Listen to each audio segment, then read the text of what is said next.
I don't see the presentation, Profe. You don't? Is anyone not seeing?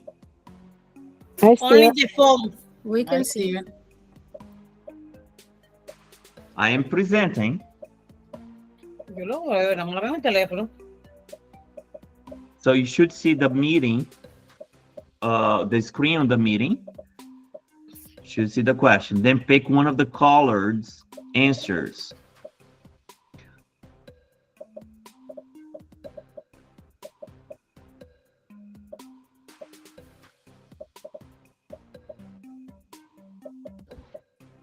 It's a hard question, guys. Very hard, okay? Don't be surprised with the answer.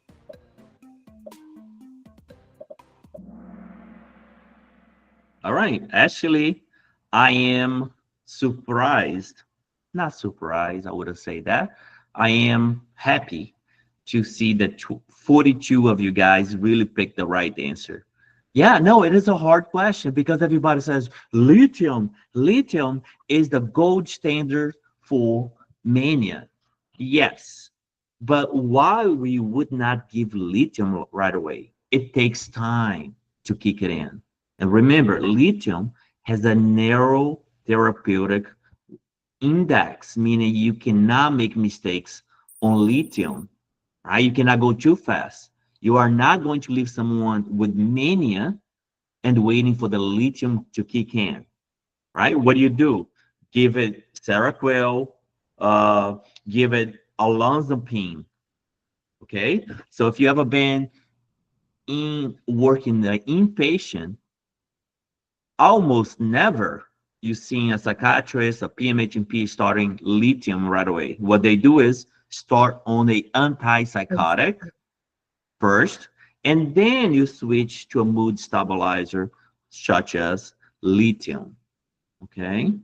Now, on the psychopharmacology course, I teach that you should actually cover with both. For example, you could do Latuda and, well, let's not say Latuda, let's do quetiapine and lamotrigine. So you're covering the highs and the lows, okay? All right, good job, everyone. Anyone has questions about this one? This was a hard question, right? Because everybody goes lithium, bipolar, right? Anyone has a question? If not, we'll keep on moving. Okay, next question.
Wow, very nice.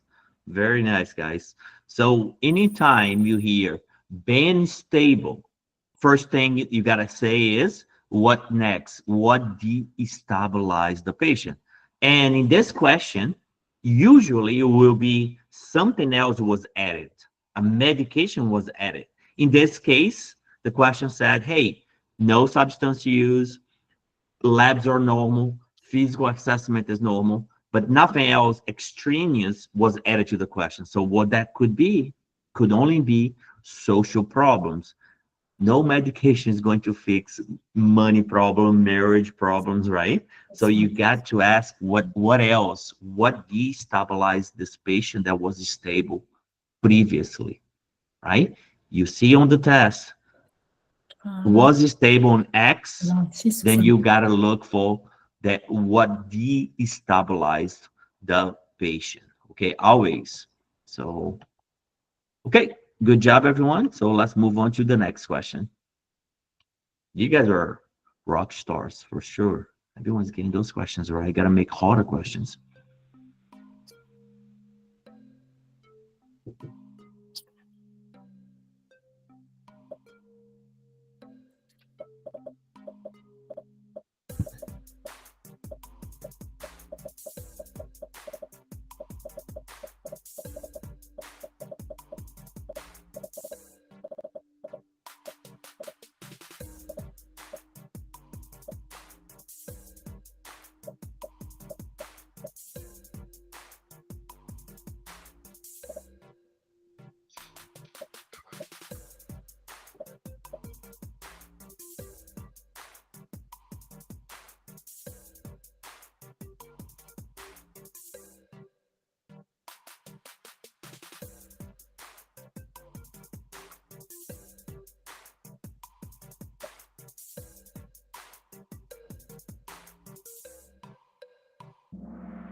All right, so let's say start by saying patency is not even a thing.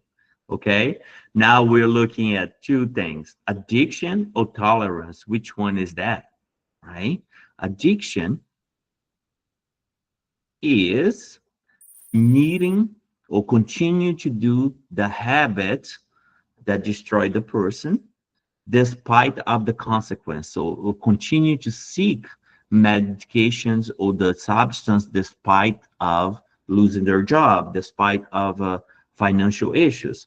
Now, tolerance, as we described, is needing more of the same substance to achieve the same results when they first started, right? So this is a classic principle that you need to know for the PMHNP board certification, okay? Also, you need to know dependency, right? Dependence, potency, and addiction is very likely to be on the same question because it's close terminologies, okay? To do, okay.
Okay, so this is one of the classic questions, right? In order to be ADHD, it must be at least in two settings. Can I just be ADHD at the house and goes to grandma and behaves so nicely, right? So it has to be the same behaviors. This is why we give scales, Conners or Vanderbilt scales, right? There are other scales, but remember, Vanderbilt, it is in the public domain. Conners, you have to pay for, right? Meaning the public domain is anyone can use it without having to pay for.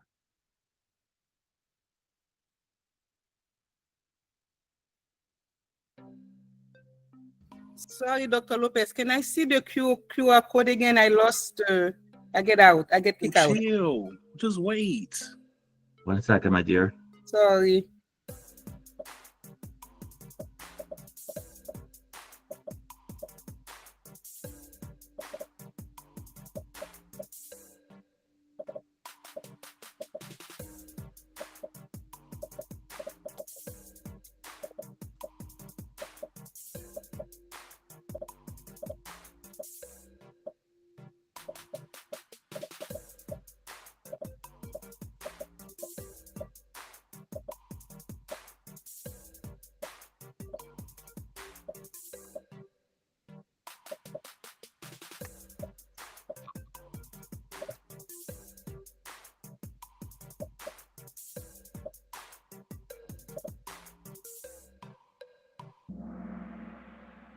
All right, very good. So these are easy questions. But let's talk about something that may not be as this. Let's say you have a 60 years old female that comes to you because she's complaining of ADHD symptoms.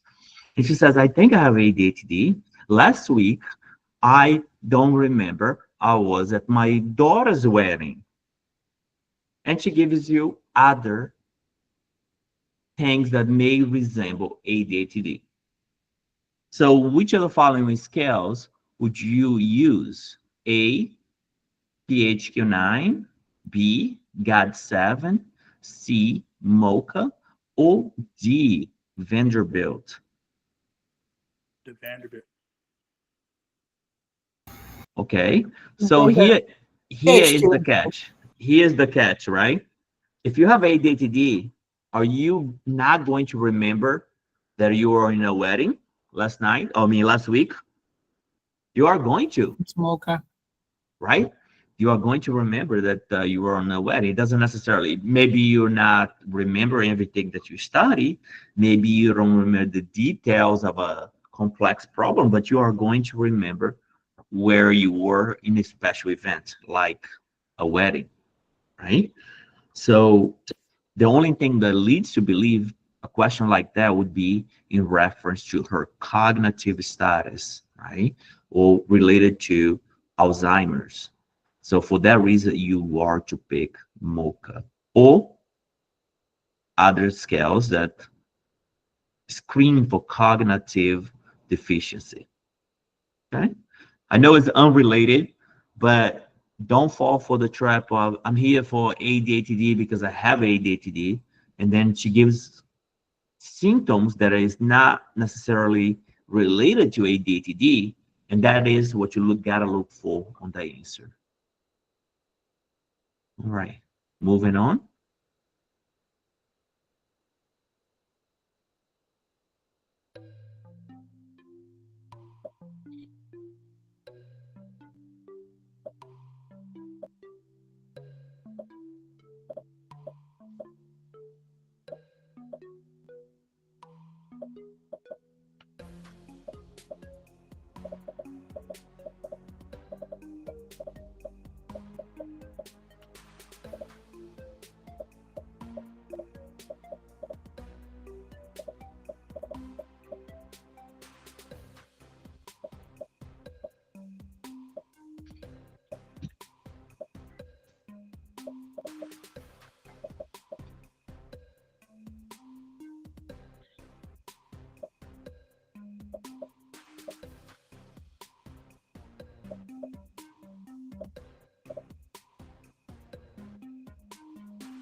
Okay, yes. So this one we had a little bit more difficulties, right?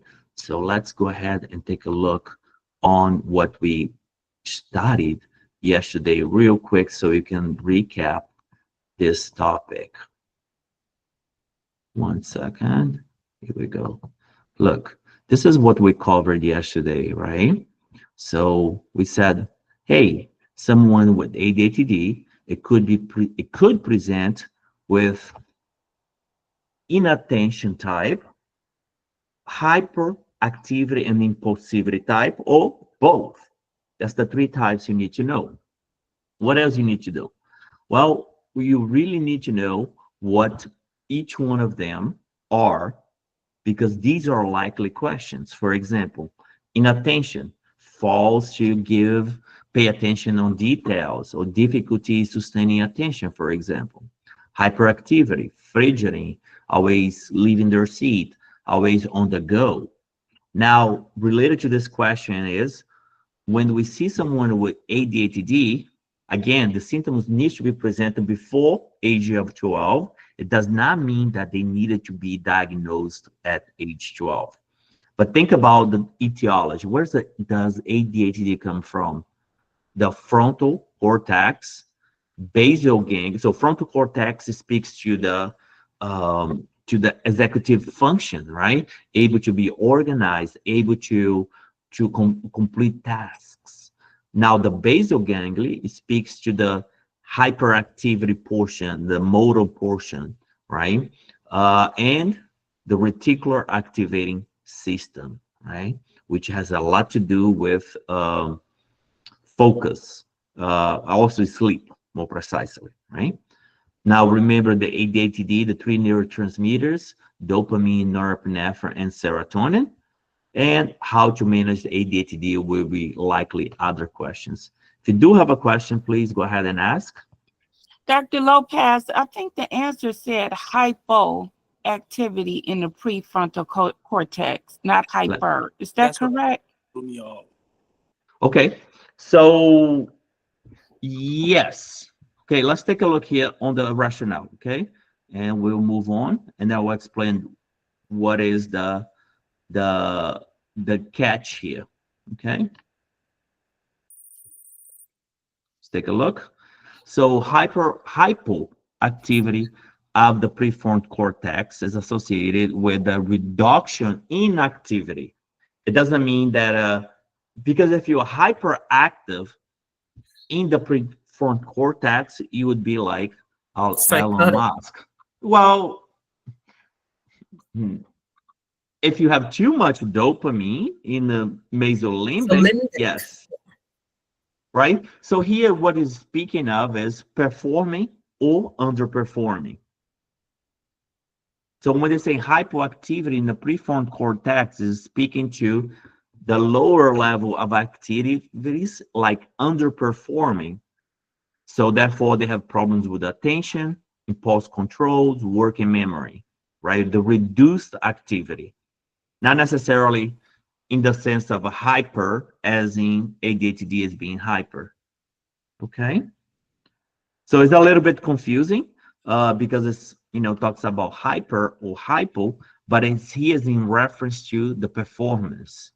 Okay. Okay, so not necessarily because ADHD is hyperactivity. Okay, so that it speaks more for the inattention, performing. Okay.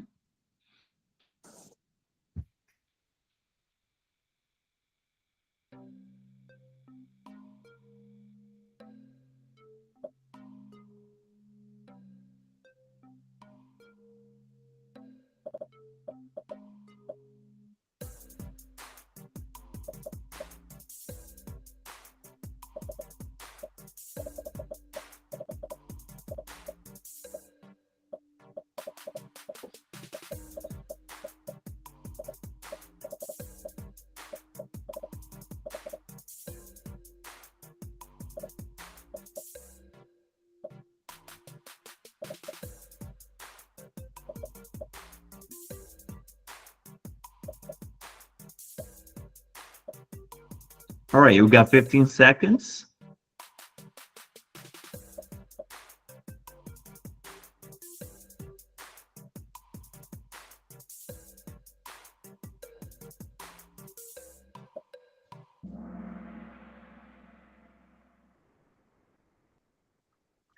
Okay.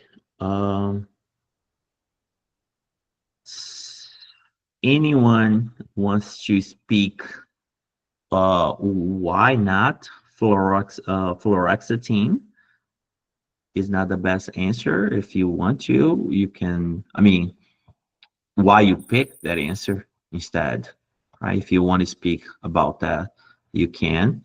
But remember, if it's ADHD, you first go to medication.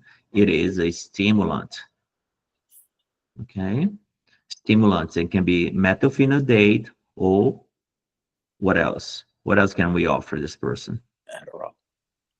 Sure, Adderall, Amphetamine. Oh, yeah, amphetamines, right? So then we have to remember the age. The age will be important for these medications, right? So if you don't remember the age, you're likely to miss an easy point. So, and then more precisely, you got to remember which one is the 3 years old can be prescribed, right? So, no, amphetamines. Okay, so remember, amphetamines 3 and up. Everything else is 6 and up, right? Methylphenidate 6 and up, guanfacine and the Strattera 6 and up. Guanfacine, clonidine 6 and up. So what you need to remember is amphetamine, if the kid is 3 years old, 4 years old, 5 years old, right? Then it would be approved, right? So you have it there. All right. Now let's go back to the meeting.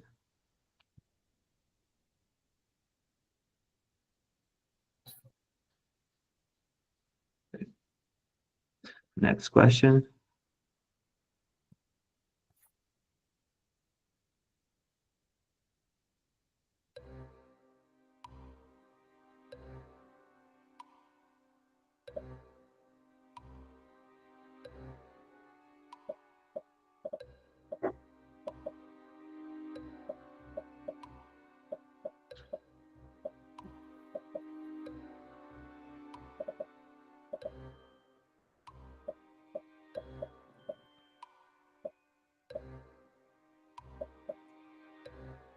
I lost the link. Can someone help me? I'll put it in the chat box. Okay. Thank you.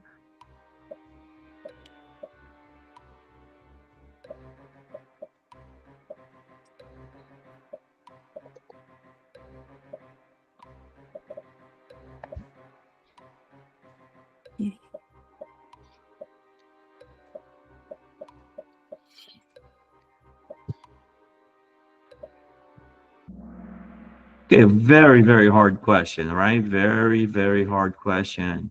So let's take a look here. The rationale. Okay. Clonidine is an alpha-2 agonist medication that has been used to manage ADHD, but so is Strattera, right? In case where they co-occur, clonidine helps with impulse control and can reduce tic frequency and severity, right? It's preferred choice for individuals with ADHD and comorbid tics due to the potential to address both conditions, right? So why not Strattera, right? Strattera, where is it says? So we're definitely not going to give another stimulant like Vyvanse. Strattera is a non-stimulant medication approved for ADHD. It is generally considered a suitable option for individuals with ADHD who have comorbidities, also like tics, but as it does not worsen tics symptoms and has a different mechanism of action. So atomoxetine uses norepinephrine levels in the brain. This option is a reasonable choice, but not the preferred in this scenario. So the comes down to, so very close. That's why I said, hey, if you picked atomoxetine, it's not a bad answer at all, right? Clonidine, it would be just a little bit better for those that present with tic disorder. Okay, Peace, you have a question? Yes, sir. I wanted to ask, what if we had 1%? What would the answer be? Would it still be clonidine? Both of them are in the same category, so it really depends. Guanfacine is also a good answer, but it would never be. If you had it, the three of them, right? Mhm. So you are likely to pick one that is not in the same category, right? So you would not, if you ever find yourself picking something like between Prozac and Lexapro, for example, you know, they're both SSRIs. So the difference is minimal. So most likely it would be neither of those answers would likely be a SNRI. For example, I'm just giving general principle. So a question would never bring, or I hope it would never bring both of them in the same question.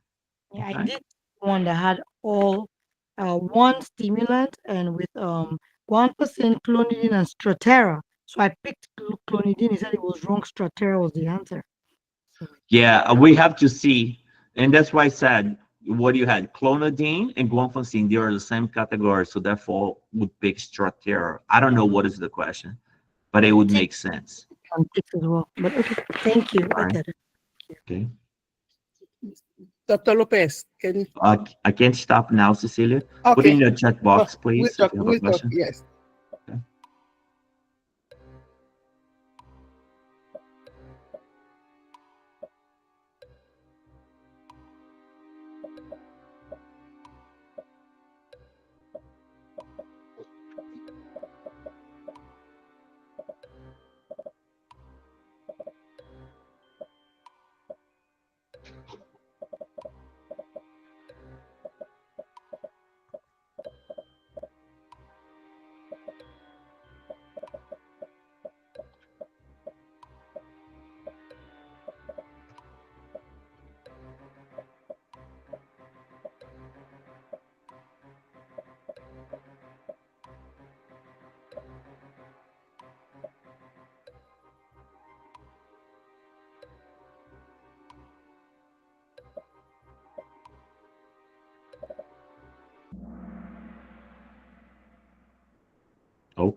So, did anyone took a picture of this question? I was missing.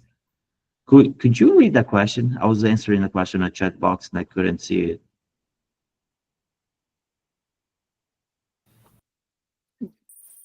All right, that might Yes. be. Did What? you want me to Yeah. read it? Yeah. Oh, sorry.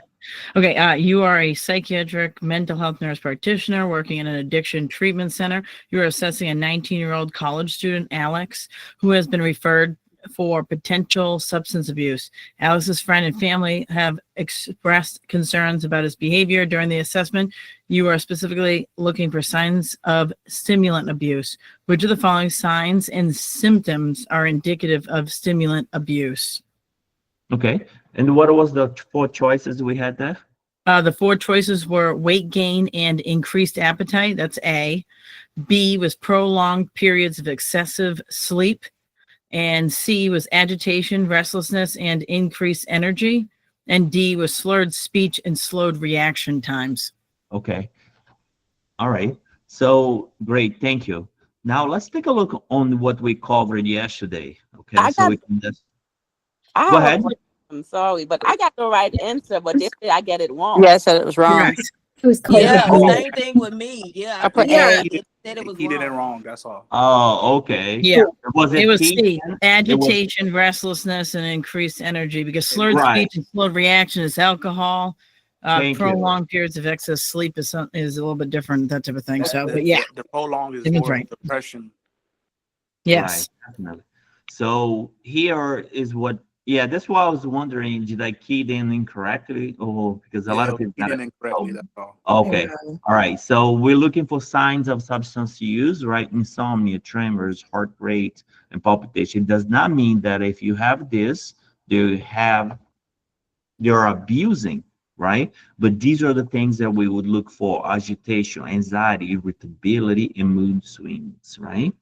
So now if we have stimulant abuse, right, they would look like insomnia, change to medications to the morning time, and provide alternative sleep medication due to the high abuse potential. So here, more specifically, if they are having insomnia because they're abusing stimulants, your action should change the medication to the morning time, right, and provide alternative sleep medication. Okay, but this is if it is a stimulant, right?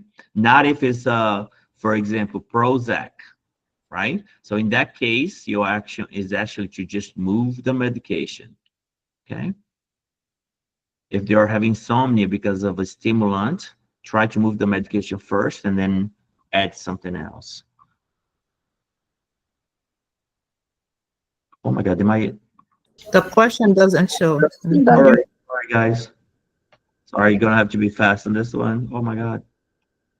Here we go. Got 40 seconds.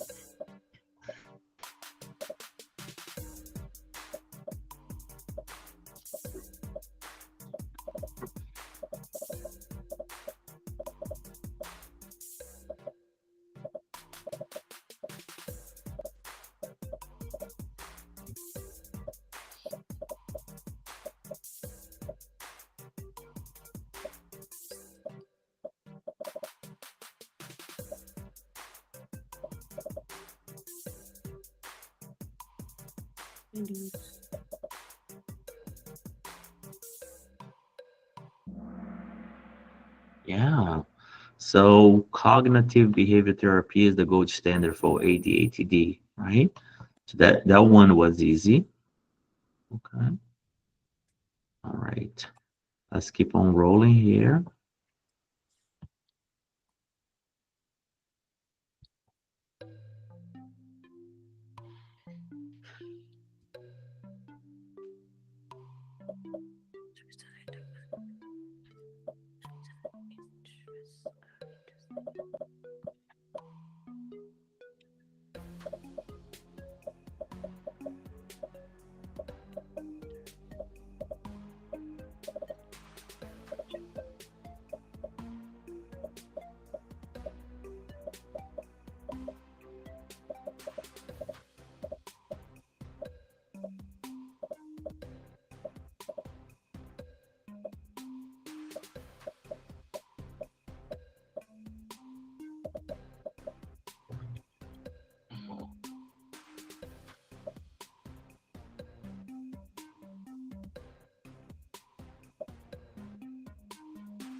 Okay. Okay. So take a look on the rationale. Psychoeducation for Mia's and her parents, right, is important first step management. It empowers that both children and parents with knowledge about the condition and available treatment option. So today I was answering one of the emails and someone said something along the lines of, I wish I can just go my email and show you the question. Actually, let me do that because this is a good question. So you guys can see how tasks can be misleading. What we all learn when we do uh, discharge instructions, right? Right when the patient comes in. But what if patient comes in and asks you, and the question asks you, when would be the best time to provide instruction about someone that's having a mania episode? What would be the best time? When they're no longer manic and can absorb. Sir, good Look. answer. Yes, right? But we are taught to give discharge instruction. I mean, the question didn't say discharge. The question said, Discharge planning. yeah, it wasn't discharge planning. So discharge planning, you begin at the beginning of the admission, right? And I think that's what the question was trying to trip up someone. But if someone has mania, right, you provide the instruction when they are not manic. So that would be the follow-up visit. I can't find the question right now. But I thought it was a good question because it's tricky, right? It builds on the concept that upon giving the diagnosis, you provide education. Well, if the patient is manic, they're not going to want to get education precisely at that time. Or they might want you and they stay in the office for 3 hours, right? I mean, they may be hyperactive. So if I find the question, I'll put it in my screen.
Yeah, hard questions as well.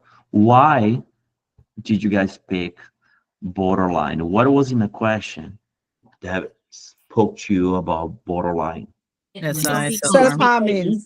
Yes. The self-harming, Self-harming. the Okay, self-harming, but that self-harm alone doesn't do Abandonment. No, I think it was Abandonment. the Compulsive abandonment and the behaviors. mood Relationships. swings. The relationships. yes, in the abandonment, right? Because that was the key. Because we also have self-harm behavior on the manic, well, maybe on the depressed, right? But here was the abandonment in the relationship that I really spoke to, uh, to this condition. And remember, it is three buckets, right? The three axles, or you know, let me put this here, and then we can talk about it a little bit. So the three clusters, should I say, you have cluster A, which is your paranoid. Then you have schizoid and schizotypal. Remember, the schizotypal wants to have friends, but they are too weird to go out and socialize. And now the schizoid is very indifferent than anybody. They don't care about socialize. They don't care about praise or criticism. They're just indifferent. Then you got your cluster B with your antisocial personality disorder, breaks all the rules. Your borderline that always have this interpersonal fighting with each other, and fights yet don't leave me alone. I can't live without you, right? And then you have your histrionic and your narcissistic, the best thing ever since sliced bread, right? And then you got your cluster C, avoidant personality disorder, dependent personality disorder, and obsessive compulsive personality, not OCD, disorder. Okay, so that is your three clusters to remember for the board.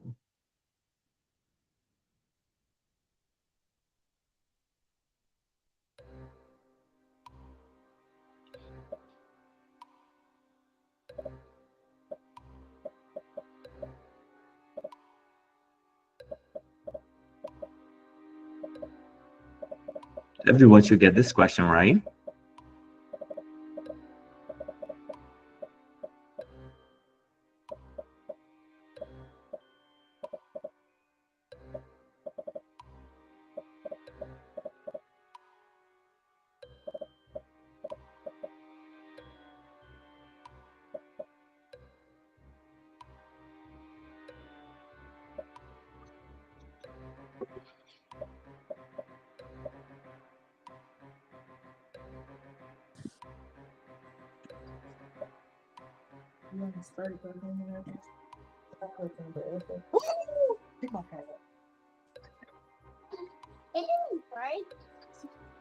Yes, it did.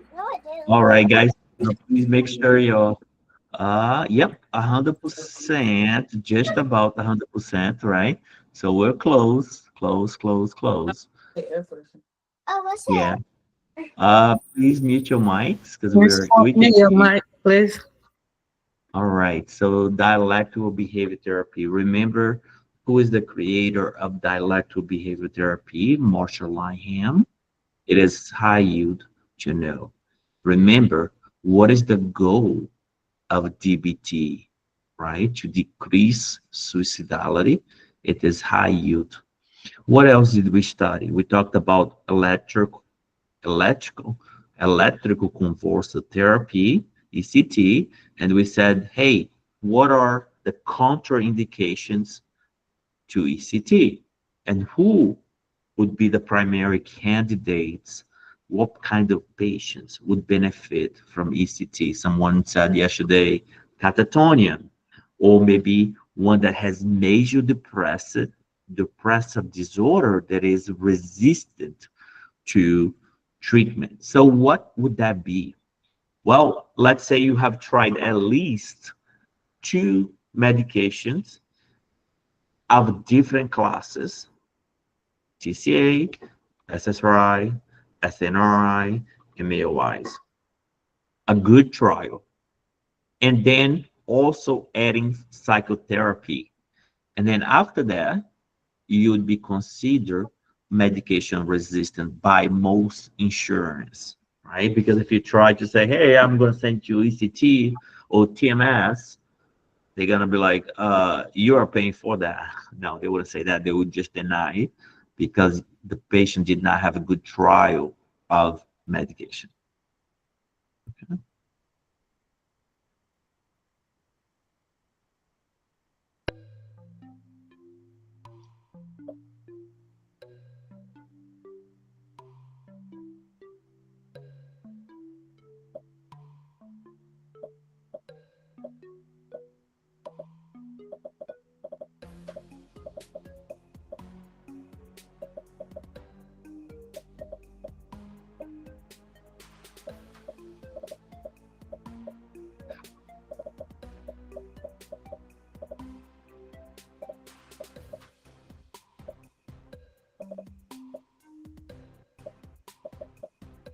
It's a hard question, right?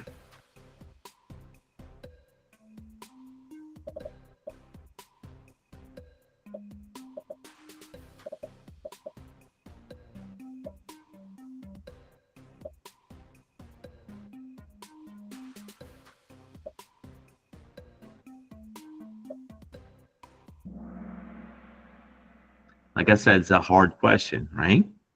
So one person, if you want to lift your hands and say, why did you pick SSRI? Just put your hand up so we can pick your name. Mavis, please go ahead. So oh, you said why I picked SSRI. I answered the question too fast. Is why I chose mood stabilizers as opposed to SSRI is because I answered it too fast. So, okay, so you pick mood stabilizer? Yeah, but then after I picked it, I said, oh, I should have picked SSRI after I saw the depression part in there. Oh, But you okay. wanna, So that's I want to make sure I treat that depression. You have to treat right. Both symptoms. Yeah. So, sure. The same, Lucy. Les Shah, could you speak to that? If you have a question there, you can. Yes. Go ahead. So my assumption was whenever a patient is having comorbid symptoms, including depression and when they're like, I don't know, something with their mood instability, I always thought that we would treat the mood instability first. That way the SSRIs wouldn't create like increased moodiness or cause them to go into like psychosis or anything. So that's why Okay. Great. So this is the point that I wanted to clarify. So you have two different conditions. One is a personality disorder. The other one is a mood disorder. And the mood disorder is speaking to bipolar. So yes, if this patient was bipolar, yes, this patient, his diagnosis was borderline personality disorder. And this is the point I wanted to clarify. A lot of people, even I, when I was a baby student, I used to confuse bipolar with borderline personality disorder. I knew they were completely different, but for some reason I used to confuse them. So I think you are absolutely right when you are speaking to bipolar. The question, he was diagnosed with borderline personality disorder, which is not a mood, but it is a personality. Okay. So, yeah. So this is why it was tricky. I knew it, that a lot of people would confuse those two. Okay. Peace, go ahead. Yes, sir. Okay, so it did say mood swings. Right Sure. now, she was depressed, but Right. So, but I give a diagnosis of borderline personality, and which can be mood swings in it, right? It also can be mood swings with bipolar, but the question never said that he was bipolar, but they give you the diagnosis of borderline. bipolar isn't to stabilize her mood. Does she have to be diagnosed as bipolar to get mood stabilizers? If her mood No, but if the question already give you the diagnosis, right? then you better go with the diagnosis that was given in the question, right? Now, another thing too, be careful not to start someone on a mood stabilizer right away, unless if it's warranted, right? If it's warranted, go ahead. But these are hardcore medications, right? So make sure your diagnosis, it is pinpoint correct.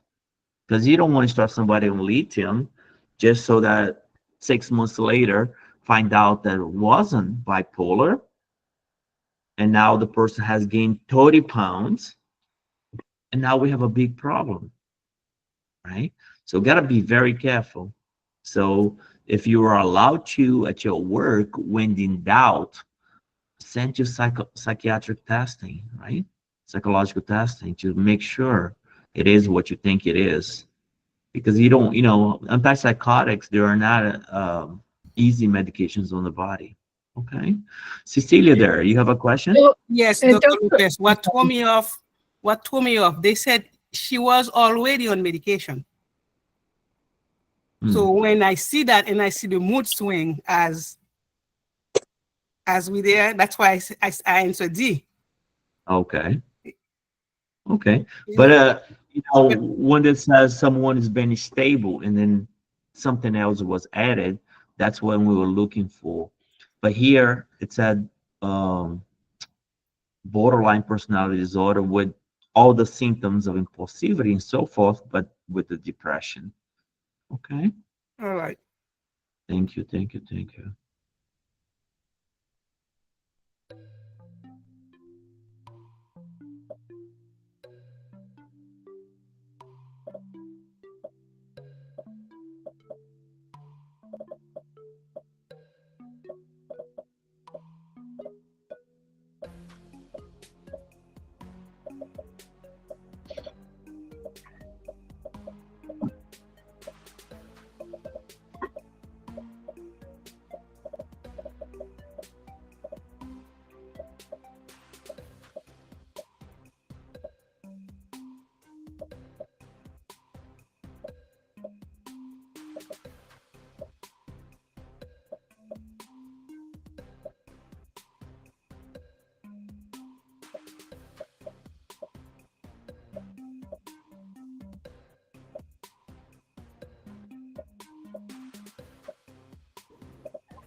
Okay, very good.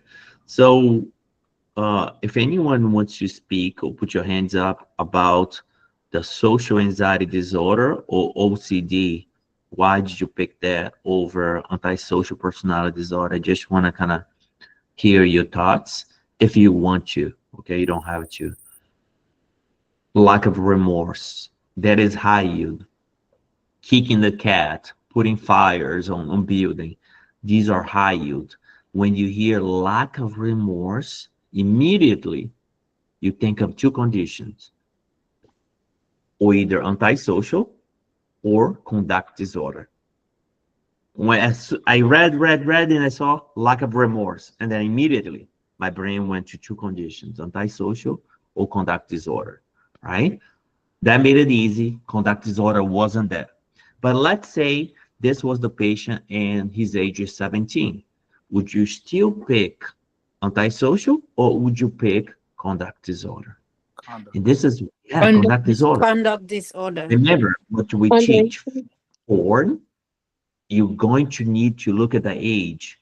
If it's personality, any one of those 11 personalities that we covered, let me see if I have it here, you got to pick the right answer, right? If it's over 18, you pick a personality. If it's under 18 for the board purpose, right? We simplify things for the board. If it's under 18, then it would be one of those childhood conditions that we covered throughout the course.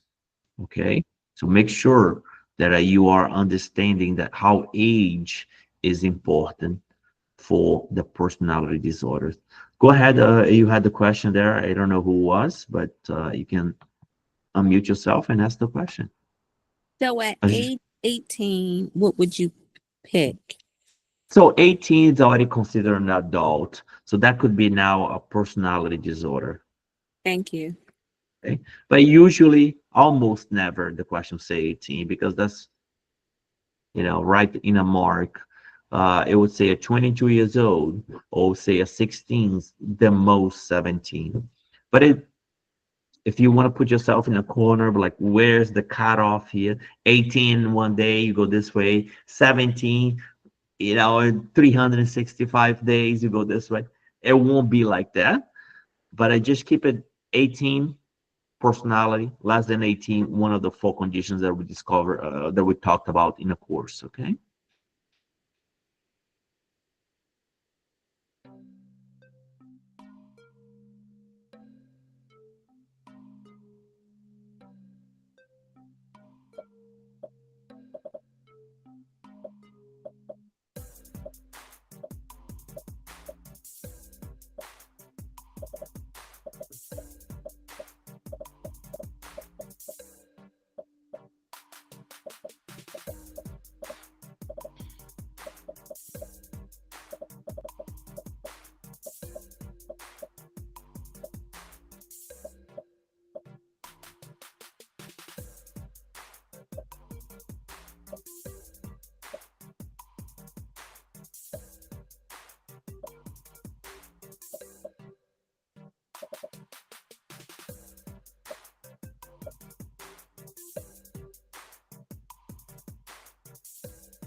Okay, so this one, now, guys, I am interested to know where you're making the mistake. So it is always good time if you made a mistake to say the why. Okay, we can all learn from that. Okay, when you say oppositional defiant disorder, are those that are opposed to authority, the teacher, the mother, the father, and they misbehave, right? If you want to put it in the box, like how much they would misbehave would be similar to, can you guys see my screen yet? Yes. It would be less than conduct disorder, but how do you differentiate, right? You got to ask yourself, are they having a hard time following the rules when someone gives them directions, right? Versus conduct disorder would be much more meaner and brutal towards animal, lack of remorse, right? So the questions will be quite clear if you know what you're looking for.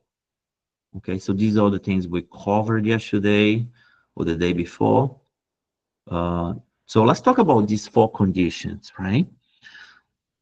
Disruptive mood dysregulation syndrome. But the first thing you gotta think is give a mood questionnaire. And that is also true for bipolar. Give it a mood questionnaire. So this condition is very similar to bipolar. How are they different? To begin with, look at the age. Bipolar is usually given if someone is 18 and over. Can it given to a child? Yes, it can. Very, very, very rarely.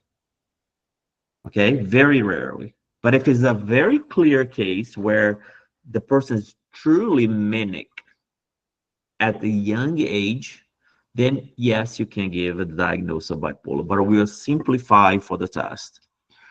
The reason this diagnosis was created was because a lot of providers was giving bipolar diagnosis to children, right? So you give a DMDD if they are between 6 and 17, and they present with dysregulated mood, right? And for children, they'll be presented with tantrum, outburst, right? Extreme significant irritability, feelings of anger, which is different than a true manic, right? So this is what it would look like,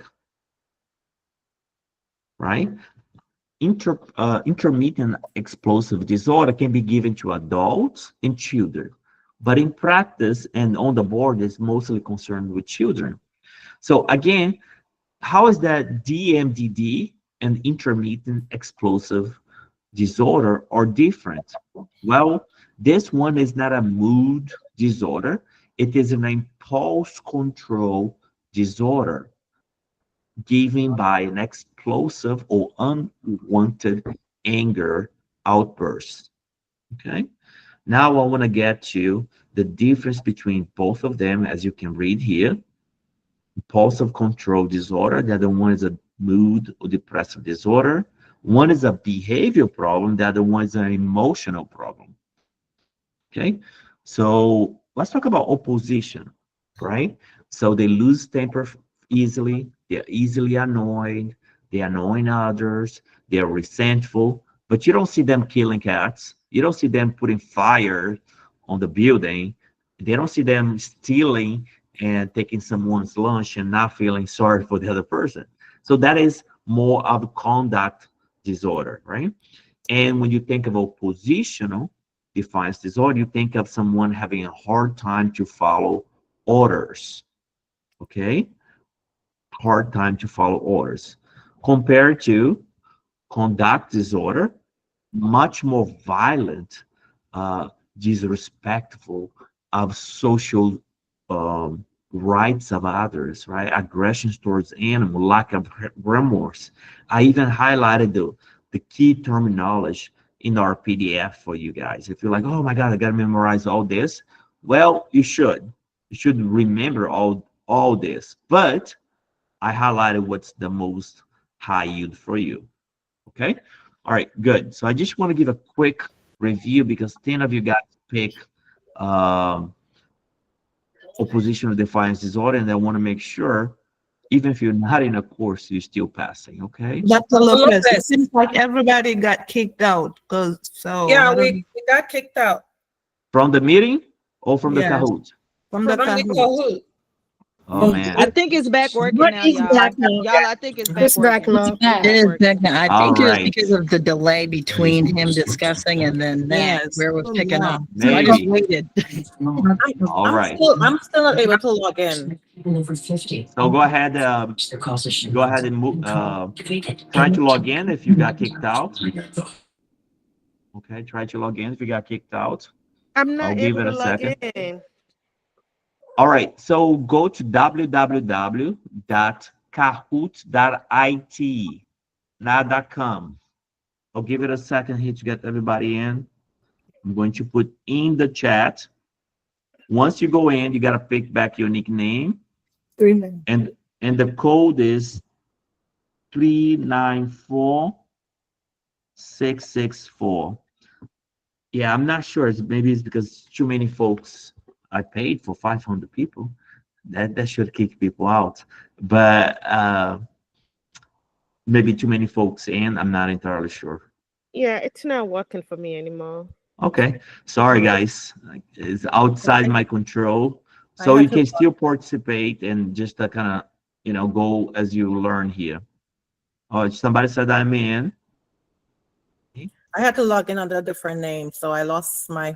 Aw, Yeah. sorry. Dr. Lopez, if they're looking at under the screen on the computer, they will see everything. Put it out. Okay. All right, guys, we'll keep on going. Sorry if you guys got kicked out there. It's outside of my control.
very hard question, right? And because they actually do look alike, right? But one is avoidance personality disorder. The other one, it is an anxiety disorder, right? So avoidant personality disorder, AVPD, is the most likely and prevalent diagnosis for this. For Sarah here, clinical presentation, it captures the core features. So that's what we want you to look at it. Her social inhibition, hypersensitivity to criticism or rejection, and discomfort in social situation, right? But we are looking more so in the hypersensitivity to criticism, okay? Which can also be for an anxiety disorder. So they are very close presentation. So I can see why a lot of people pick one and not the other. Okay, so let's go ahead and ask a few questions because we got some hands here. I'm not sure what to do. I do not know how to put you guys back in. That's Kahoot. You have to pick another name. You just have to pick another name and start over. Everybody is starting over. Yeah. Just pick another name and put the code in there. It's starting over. Go at www.kahoot.it, not .com, and then pick another name, and then you can put the code here. I'm going to put it in as a 394664. Okay. All right, then we'll answer the next question in a second. So let's keep on going, guys. That's 394664.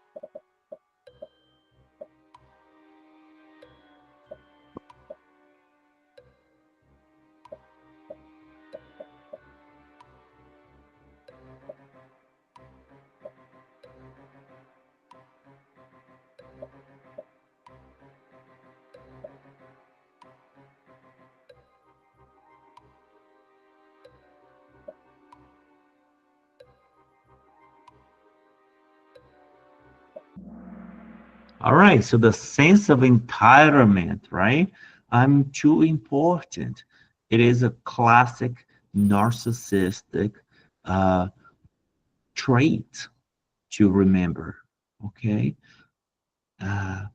Because if they're not around, everything's gonna fall apart, right? They are the most important person in the company, right? Here we go.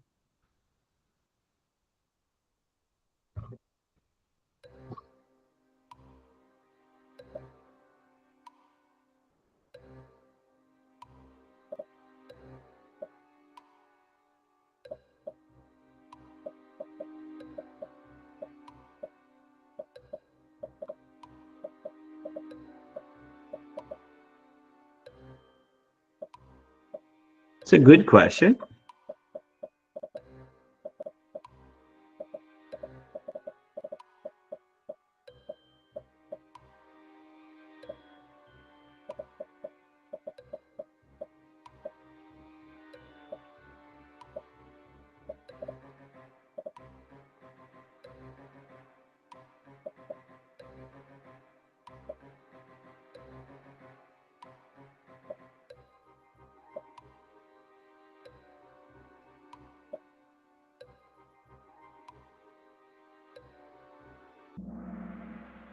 Okay, I wish I would have had put in schizotype in there, right? To see how many of you guys would pick that instead of a schizoid, right? So the schizoid personality, they are indifferent to others' criticism or praise. They don't want friends. They don't want girlfriends. They don't want boyfriends. They don't want a close relationship. Schizotype, they actually do. But their weirdness, their their looks or the way they dress or their magical thinking prevents them from being close to others, okay, or more difficult.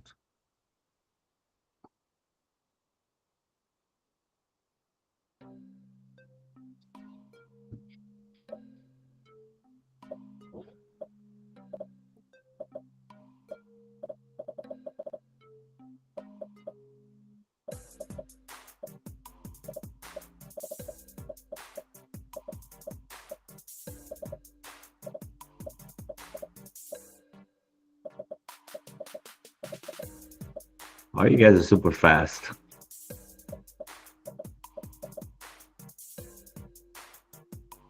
Yeah.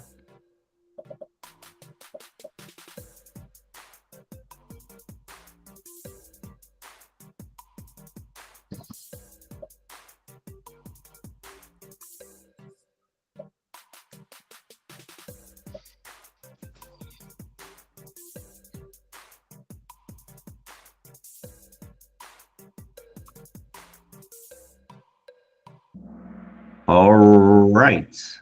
Almost 100%. I trust the other 2% clicked by mistake. All right, it happens to everyone. But if you are confused between schizotypal and OCD, now is a good time to clarify. Okay. Remember, with OCD, we have to break it down between what is the obsession and what is the compulsion. Very important that you understand the two parts, right? The obsession is the thinking, repeated, annoying thinking about something. The compulsion is what you're going to do to relieve the tension or the anxiety, right? So you're thinking about microbes and I'm washing my hands will be the compulsion portion, okay? And remember, OCD, pandas, and how do you treat OCD? The same way you treat anxiety and depression with the antidepressant, preferably SSRIs in a higher dose. Okay. Don't start high, you build it up.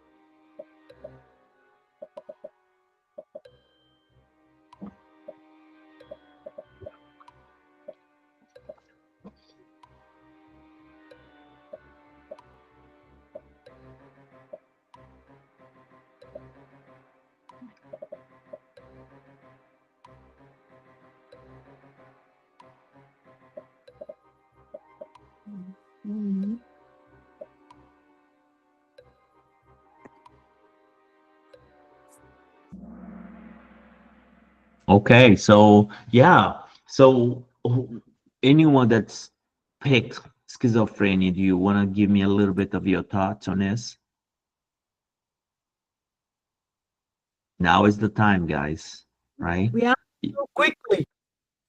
Oh, it was quick. Okay, okay, I see. You're close related, right? But when you look at mannerism, oddness, magical thinking, it's really speaking to schizotypal personality. They are not in the same category as schizophrenia. Schizophrenia would be much more intense. Okay? Even though schizotypal sounds like schizophrenia in some ways, right? But there's a personality disorder. They are not, so if it's a personality disorder, they are not treated with antipsychotics, right? Or at least, it's not going to fix the magical thinking with antipsychotic. Not that they could not be treated, but they are not going to be outgoing again and seek relationships and fix the behavior. Sure, we could also add a antipsychotic, but it would not be the core for the treatment of personalities disorder. So the core for all personality disorder, it is therapy. For someone, this helped me schizotypo.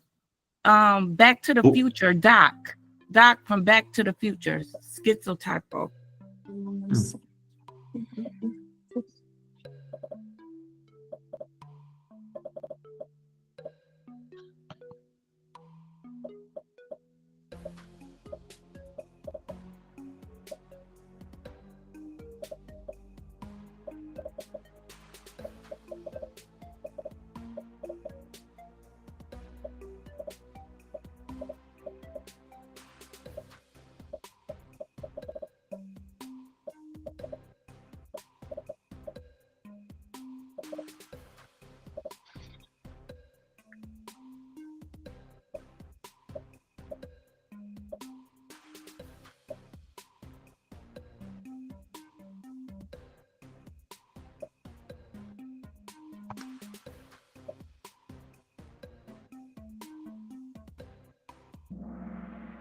Said frequently question the loyalship of others, right? So that is a paranoid personality disorder, right?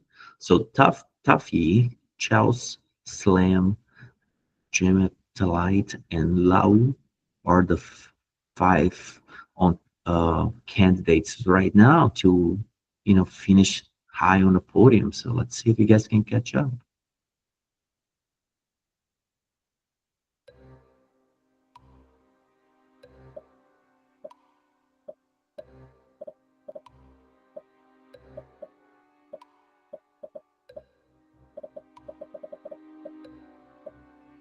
A lot of personalities, huh?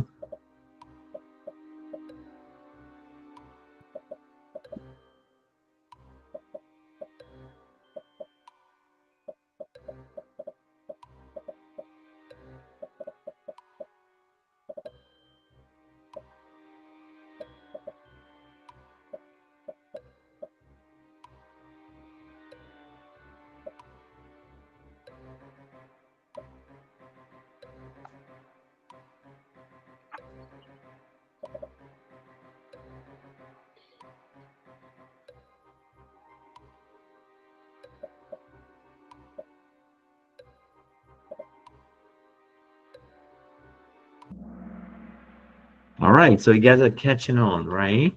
Obsessive compulsive personality disorder. They're just, they save a lot of money. They don't spend.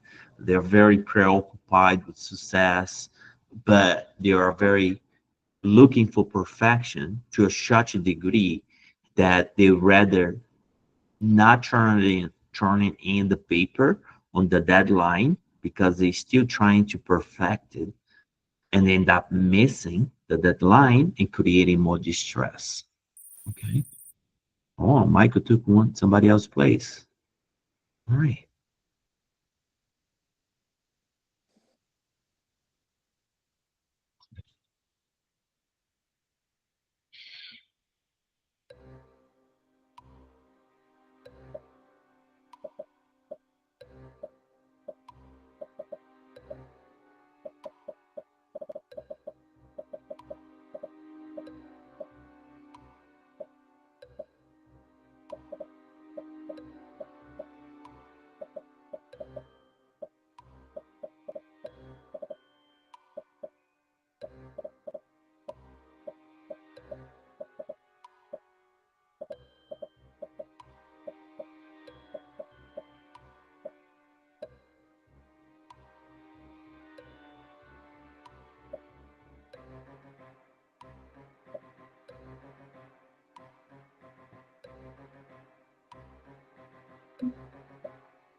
Okay, so what about this spoke to you that would be personality,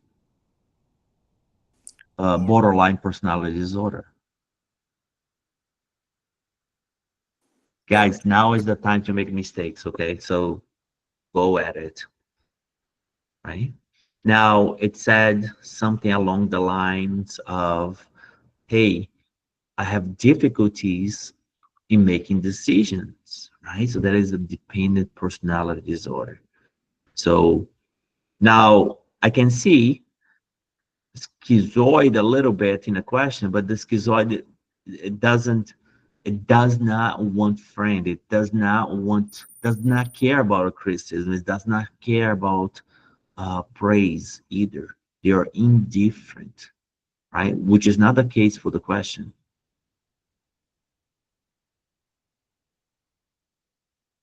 Okay. Remember, dependent will be cluster C, borderline, cluster B, narcissistic, cluster B, and schizoid, cluster A.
All right, all right. So I trust that whoever picked oppositional defiance disorder, sorry, which was misspelled, by the way, uh, perhaps you were too fast with your fingers there on your phone. Someone said, hey, it's frustrating to be kicked out of the Kahoot. I agree. Maybe it's good to open 2 windows on your computer, maybe a little bit more stable internet. It's not something that I have control over, but I can only see that it would be upsetting if you are, oh my, doing so well and you get kicked out. So I do apologize on behalf of Kahoot. I don't work for Kahoot, by the way, but you know, that is the game that we're playing. On behalf of Kahoot, I apologize for them. Okay, so, all right.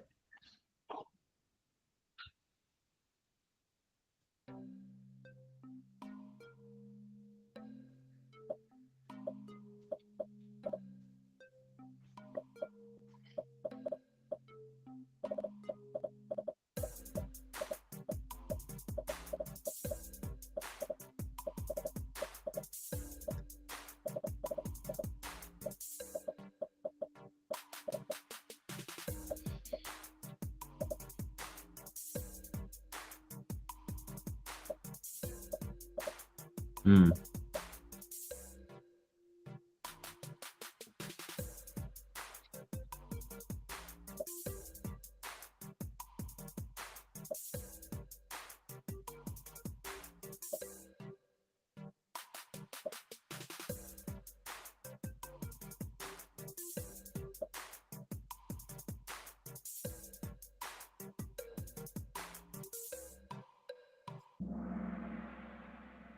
It was just a repeated question.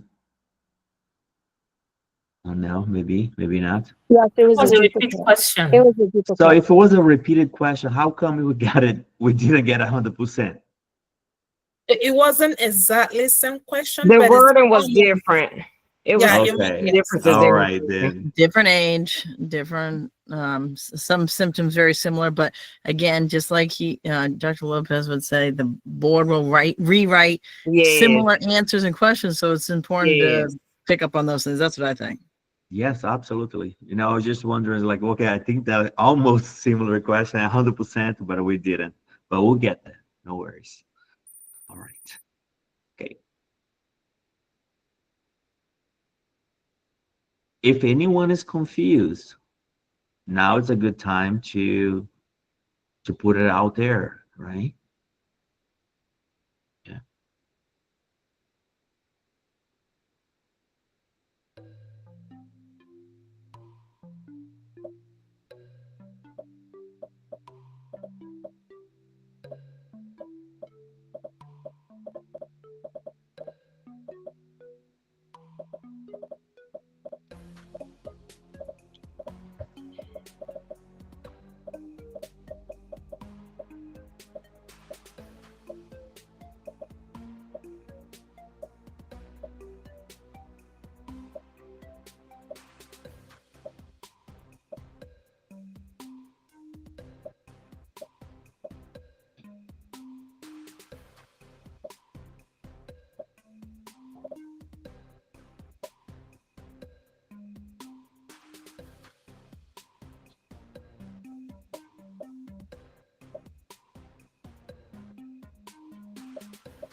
Okay, so yeah, this is autism spectrum disorder, right? Good job, everyone there. So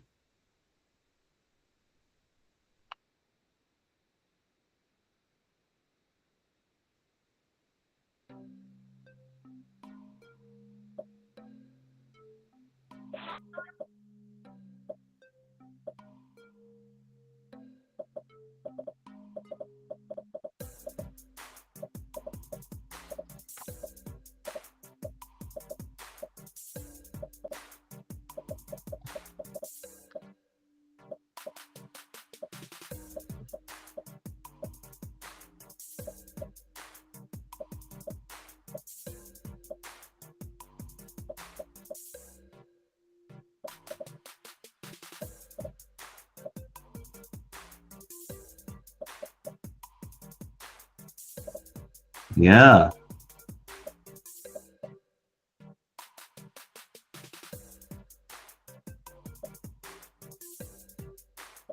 We got 7 seconds, so we better pick an answer. All right, so when you hear autism, think of applied behavior analysis, ABA therapy. Okay, so let's take a look here. So ABA therapy is commonly recommended and considered highly effective non-pharmacological intervention for children with autism spectrum disorder, right? There is a clinic next to my work. All they do is ABA. That's what I was right? about to say, Dr. Lopez. They have like ABA centers around most now. Yeah. They're out of them. Yeah, great way to remember, right? So just think of an ABA center. That's exactly what it is. Get the full 30-day Walk to Success PMHNP review course, https://npexamcoach.com/live-pmhnp-review-course/ref/NYMER/use code MD150 for $150 off. Limited time offer. Next to my work as well for autism. Okay.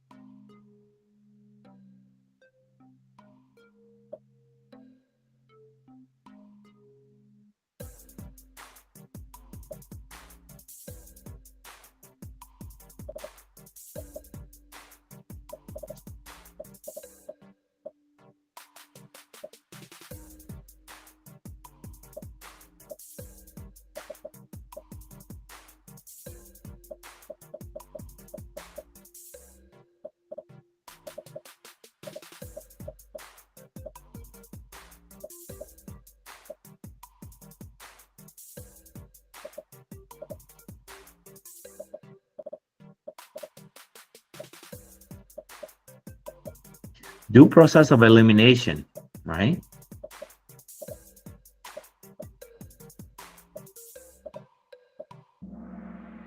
Okay, very good.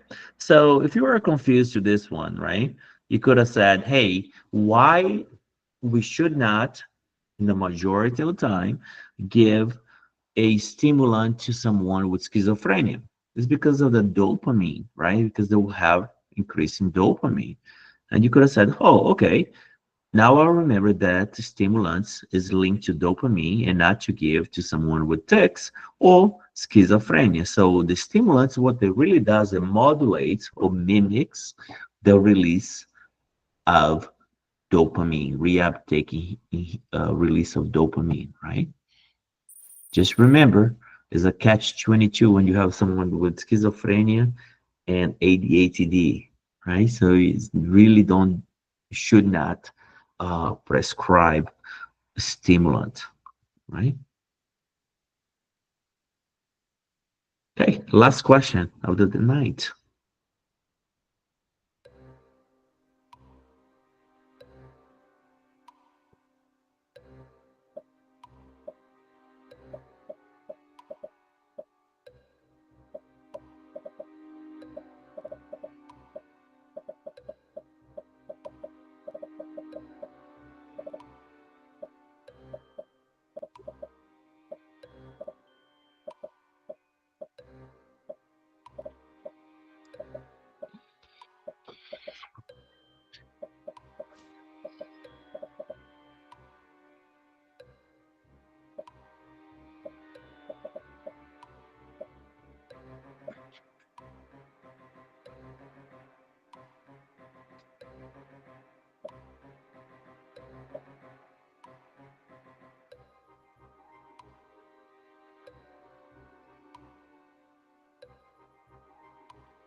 All right, so Nikish, you have a question there? You raise your hand. So this was similar to a previous question in the beginning, right? So same classification, the guanfacine, clonidine, right? The alpha-2 adrenergic agonistic is something that's preferred in case of ADHD with comorbid pick disorder. That's why I don't pick atomoxetine or Strattera in this case, right? Great. So let's see who really took the podium this time. It is hard, super hard. If you are like in one of those guys, you are leading the pack for sure, right? If you are not, we are going to catch up, right? So, Tapi, all right, congrats. Who's the fourth place? Michael and Lean. You guys rock. Guys, it was a lot of people today, right?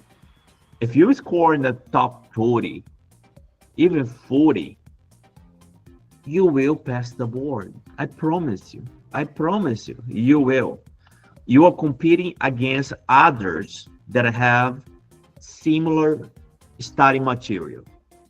So the difference between the first and the last person, if I'm assuming everyone is in a course, it is details, few questions, few things that separate one from another. So it's very, very close, right? Because you are receiving the same material, or most of you guys are in the course, I assume, by now. So very close, and you end up scoring high. That means you really are, thriving here, okay?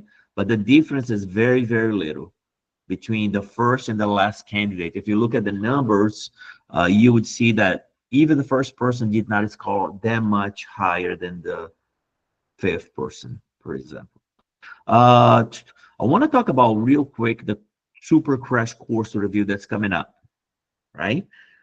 It's going to be a marathon. Be ready for the week of the 23rd and 24th, which is going to be a Saturday and Sunday. It's going to be a 2 days live. It will be different than the last time, meaning we are going to add more content, the newest thing that came out recently. Now, if you are testing before, don't worry about it. What we have, it's way more than enough. But why not push it for the next 5, 10 questions? I promise you, what you have now is way more than enough. Now, if you're deciding, should I test the Friday before the crash course review? If you have the opportunity to test on a Monday, I would recommend that, right? So we can spend 2 days. Timing for you at test on the 26th. So perfect, right? Because you 23rd and 24th of this month, it's a perfect timing. Now, that is given that you have completed modules 1 through 5, you have done your question bank. Now you just enjoy. You're not fearful anymore. Now, do you have to be perfect to test? Far away from it. What you need to know is that the stuff that we're teaching you, it is the core to get 90% of the questions. We're not shooting for 100%. If we shoot for 100%, we'll be here for 2 years. Right? It will be like a full master's program and maybe not get 100%. So we're shooting for a solid 90% of the questions, okay? What it look like? We'll start on a Monday. So on Monday, I'll be sending you 100 questions, new 100 questions. On Tuesday, you get a new 100 questions. Wednesday, you might get a new 100 questions. And then we keep on going until the Saturday. So by the time Saturday comes, you have answered 500 questions. And there is nothing but the crash course review rewarded in questions.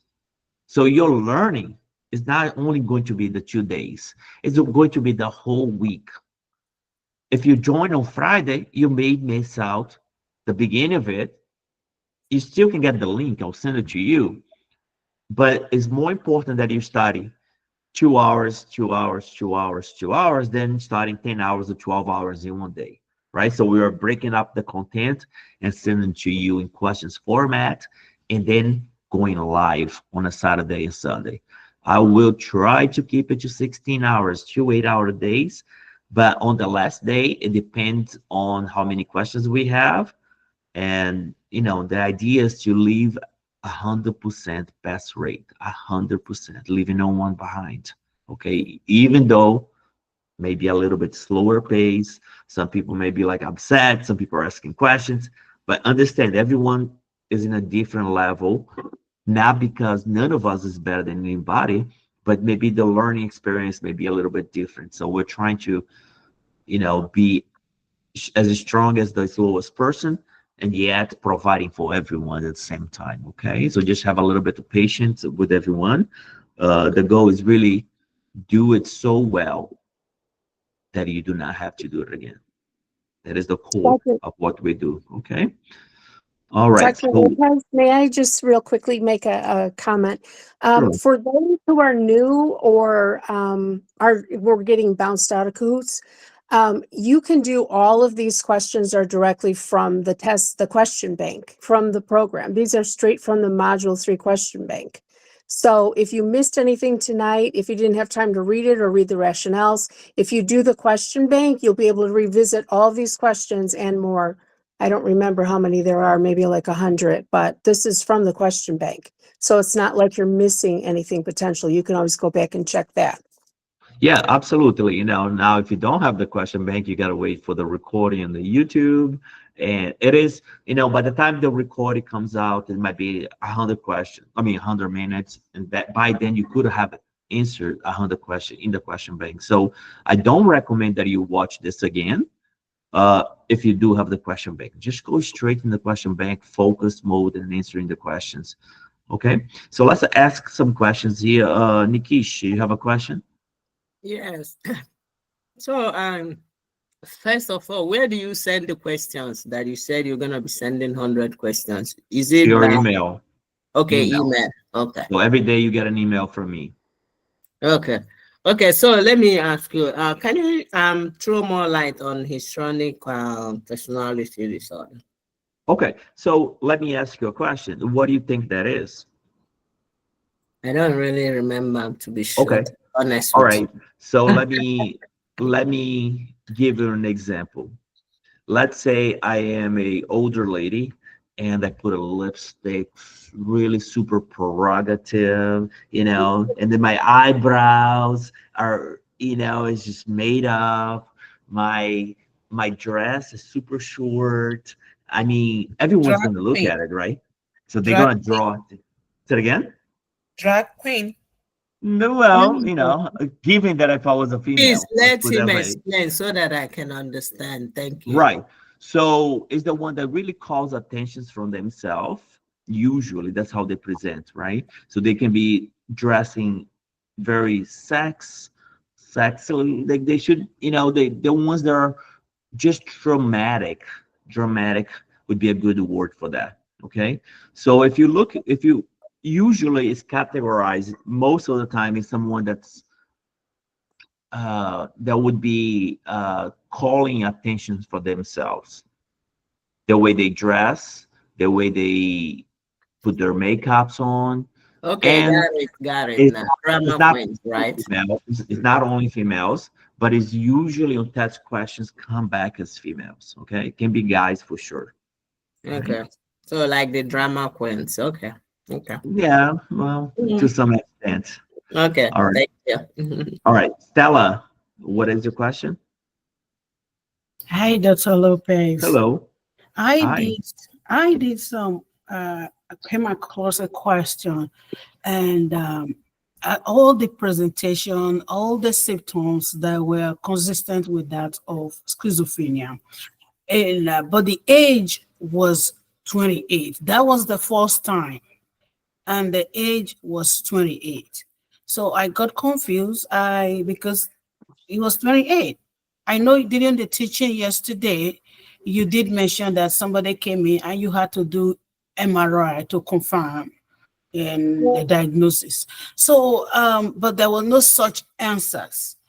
And when I chose the option I chose, I just have to choose something.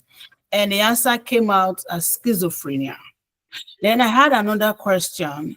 Okay, so hold on, let's answer that question first, okay? Okay. So don't confuse a breakthrough case, meaning the first time they present with another age. Someone can have schizophrenia at the age of 60 as long as 99.999% of the time is not the first time.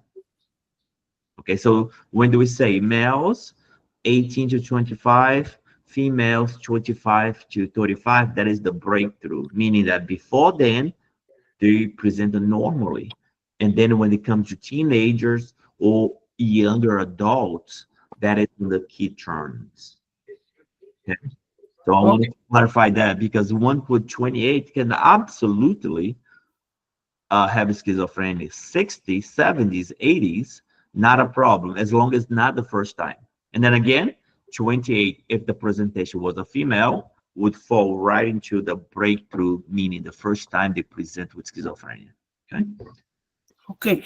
I think it was a male. Okay. Now, then the next question came, and then it said, when, at what age for male would we expect them to come up with the diagnosis of schizophrenia? And the answer that was closest there was 18 to 30. I chose that one. I got it right. So do we change our mindset? Do we? No.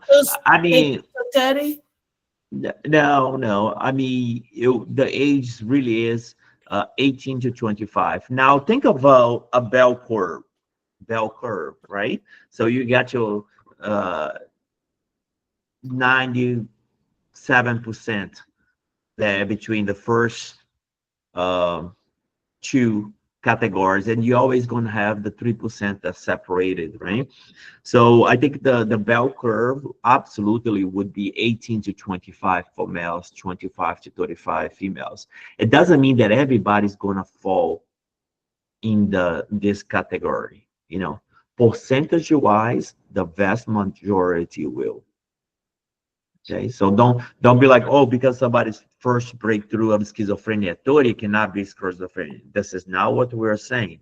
We're saying that, hey, 95% of the people, first time they will have schizophrenia, it will be between 18 and 25 for males, 25 to 35 females.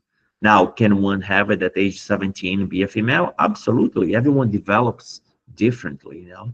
We have some younger females, age 12, 14, that may look like teenagers, like well-developed teenagers, right?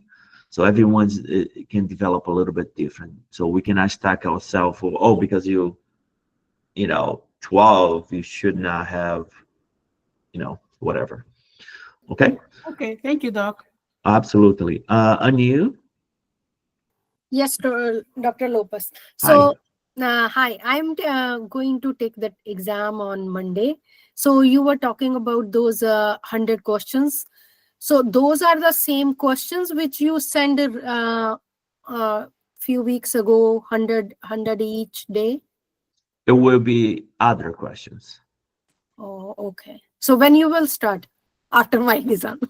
Yeah, after your exam, I guess I gotta work and finish them up. I have some serious work to do before the crash course review. So the crash course review is the 23rd and 24th. So I really have to start catching up. The first ones might be the same, but the following ones will be different. Okay. All right. Thank you. Thank you. All right. Absolutely. Helen. Helen? Yes. Hi. Hi.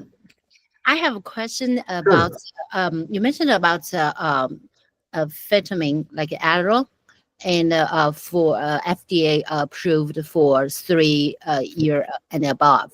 How about extended release? I checked it's for 6 year above. I mean, immediate release as for 3 Adderall. So, yes, go ahead. I'm so sorry. I couldn't fully understand what is the core of your question. Okay. My question was, as the Adderall immediately released and extended released, Yes. XR and IR, both approved. Well, we can give to kids above 3 year old. Yes. So I would have to check whether it's an XR. I believe is yes. So Adderall, right? So amphetamines, right? We're talking about amphetamines. So for example, Adderalls, you really could use at the age of 3. However, the extended release, it is age of 6. You're right about that. Okay. And then there are others format where other extended release, which is called the MADIS, which is actually for kids of 13 and over. But again, it is the test will never be this tricky because even someone that's been working for 10 years, they may not know this. They would still have to look it up and kind of like that. That would be a tricky question. Okay? Thank you. I guess the best of your class is kind of like you not just like the focus on the pass, because it's like a minimum requirement. And then it gives us a hope and how to proceed on the the profession. I really like that. And so another question is that possible? Kind of like I got like the impression of like we don't give the injection before we give the oral, and then so for the ADHD, can we give extended release initially before we start like immediate release? So one thing has nothing to do with the other. Okay. So the reason we don't give injections at all to any medication is because injections will stay in the body for a long time. And what if the person has a allergic reaction, right? And the things that we talked about is naltrexone versus Vivitrol, which would be injectable. So always give the pill first.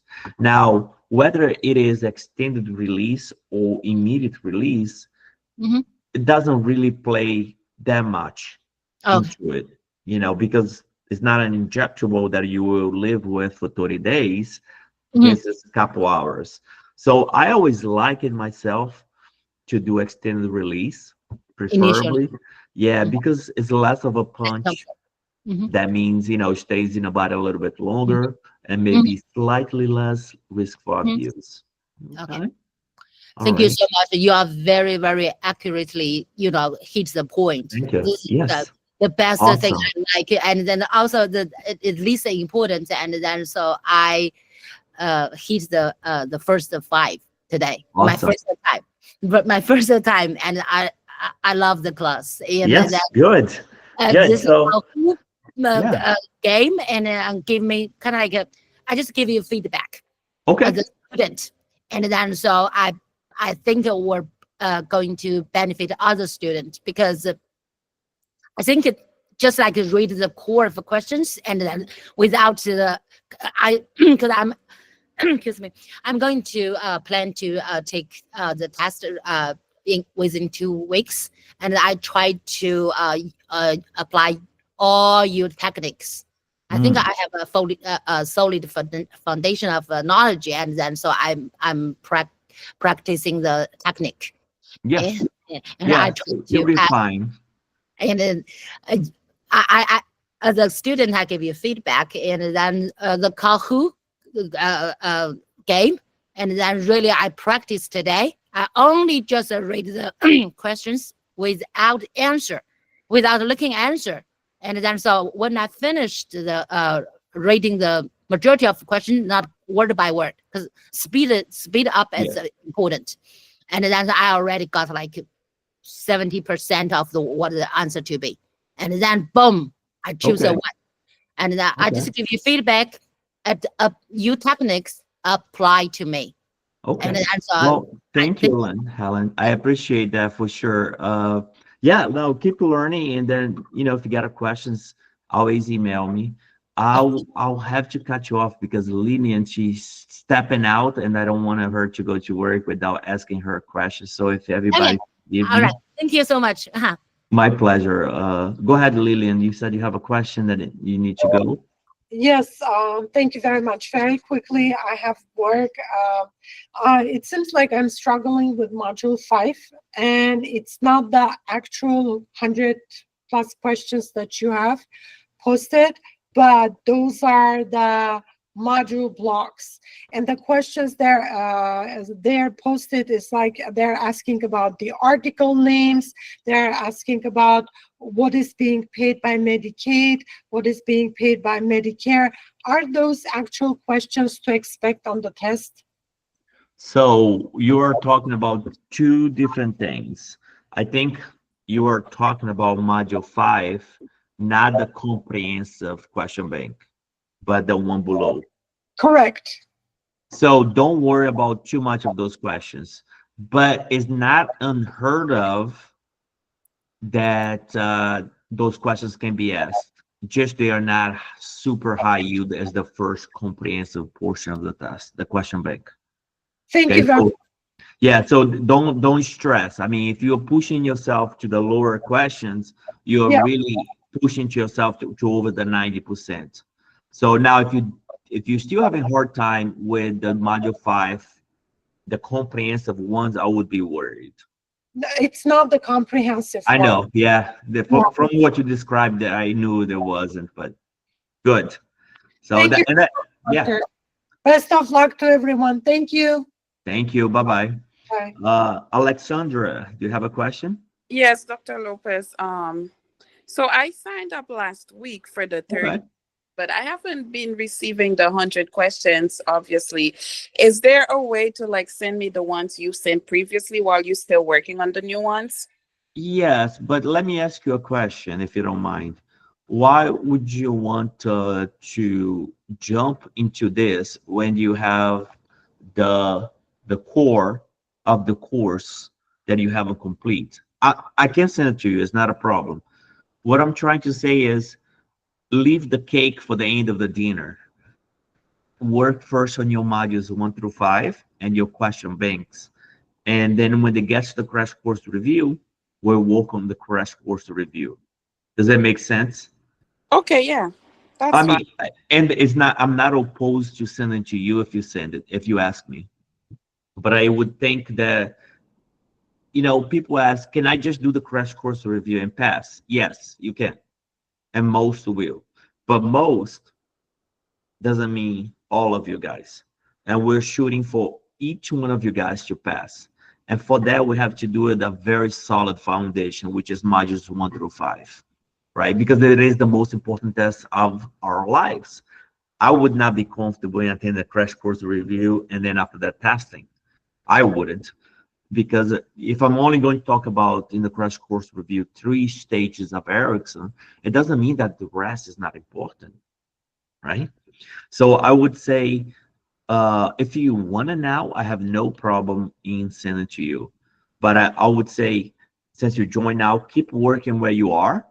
And then when it comes to the crash course review, that week is going to be a busy week. So that week you keep working as much as you can, and then go back to where you were before and attend the live classes as your schedule permits. So it's always, doesn't matter where you started, and because as long as you stay with us for 6 to 8 weeks solid, you will pass the board. Okay. Okay, thank you. All right. Last question for you, Alexandra. Are you able to log in your question bank? Yes. Are you able to find the PDFs? Yes. What questions or problems are you having? I mean, I'm not having any issues right now. Okay. Just want to make sure, because sometimes people are having trouble finding the PDFs, and I'm trying to say, hey, they're always located under the first video. But if you do have problems, please send me an email, okay? I will. Thank you. Thank you. All right. The next person with a hand up is Wilson.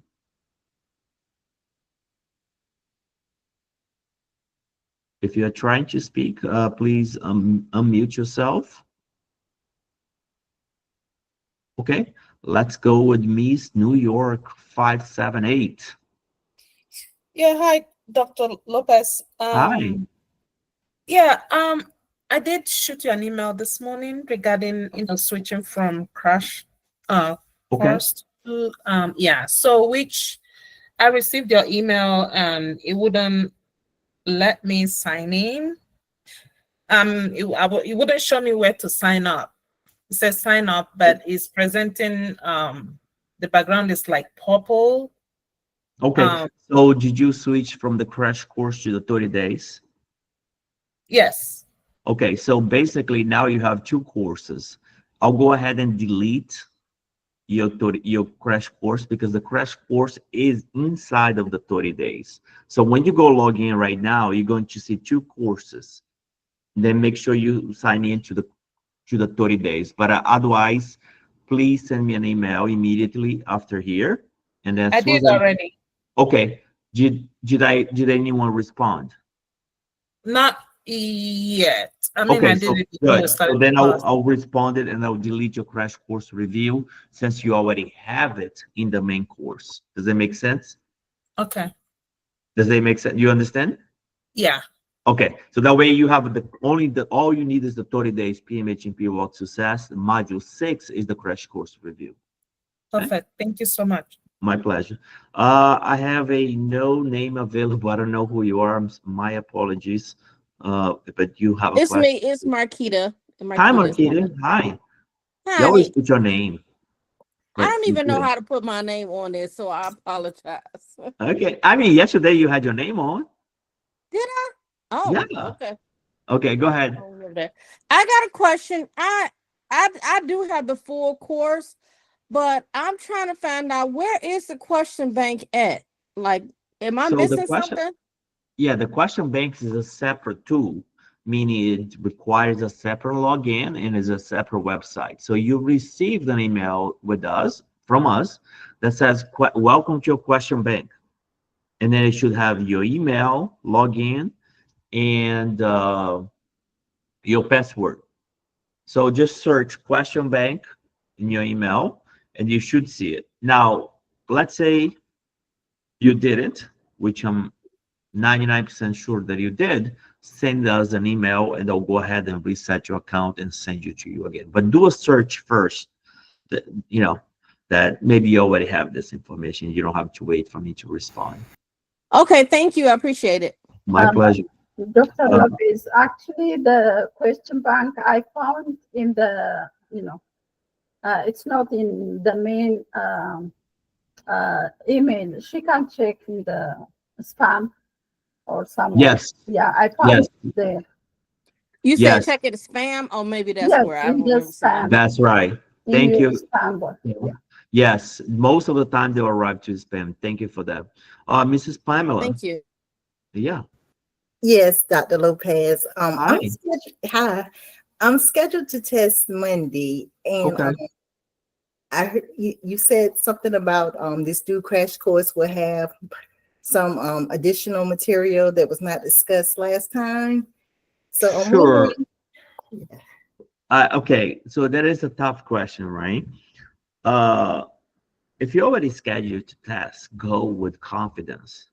You are not missing. It's just not new material. Just put in different ways. But I'm going to send it to you ahead of time tonight.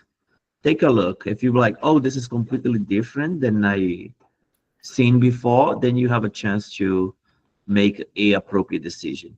But if you have prepared well, if you have followed everything that we said, there is a very, very little chance that you would not pass. So I would not delay your testing to the crash course review, especially if you have completed modules 1 through 5, you've done your question bank, you've done your diagnostics testing, you have a solid preparation as it is, very solid. I've done it all. I've rescheduled this test 3 times. That's why I'm telling you not to do it again. Okay? I know you did, so don't do it again. You're ready.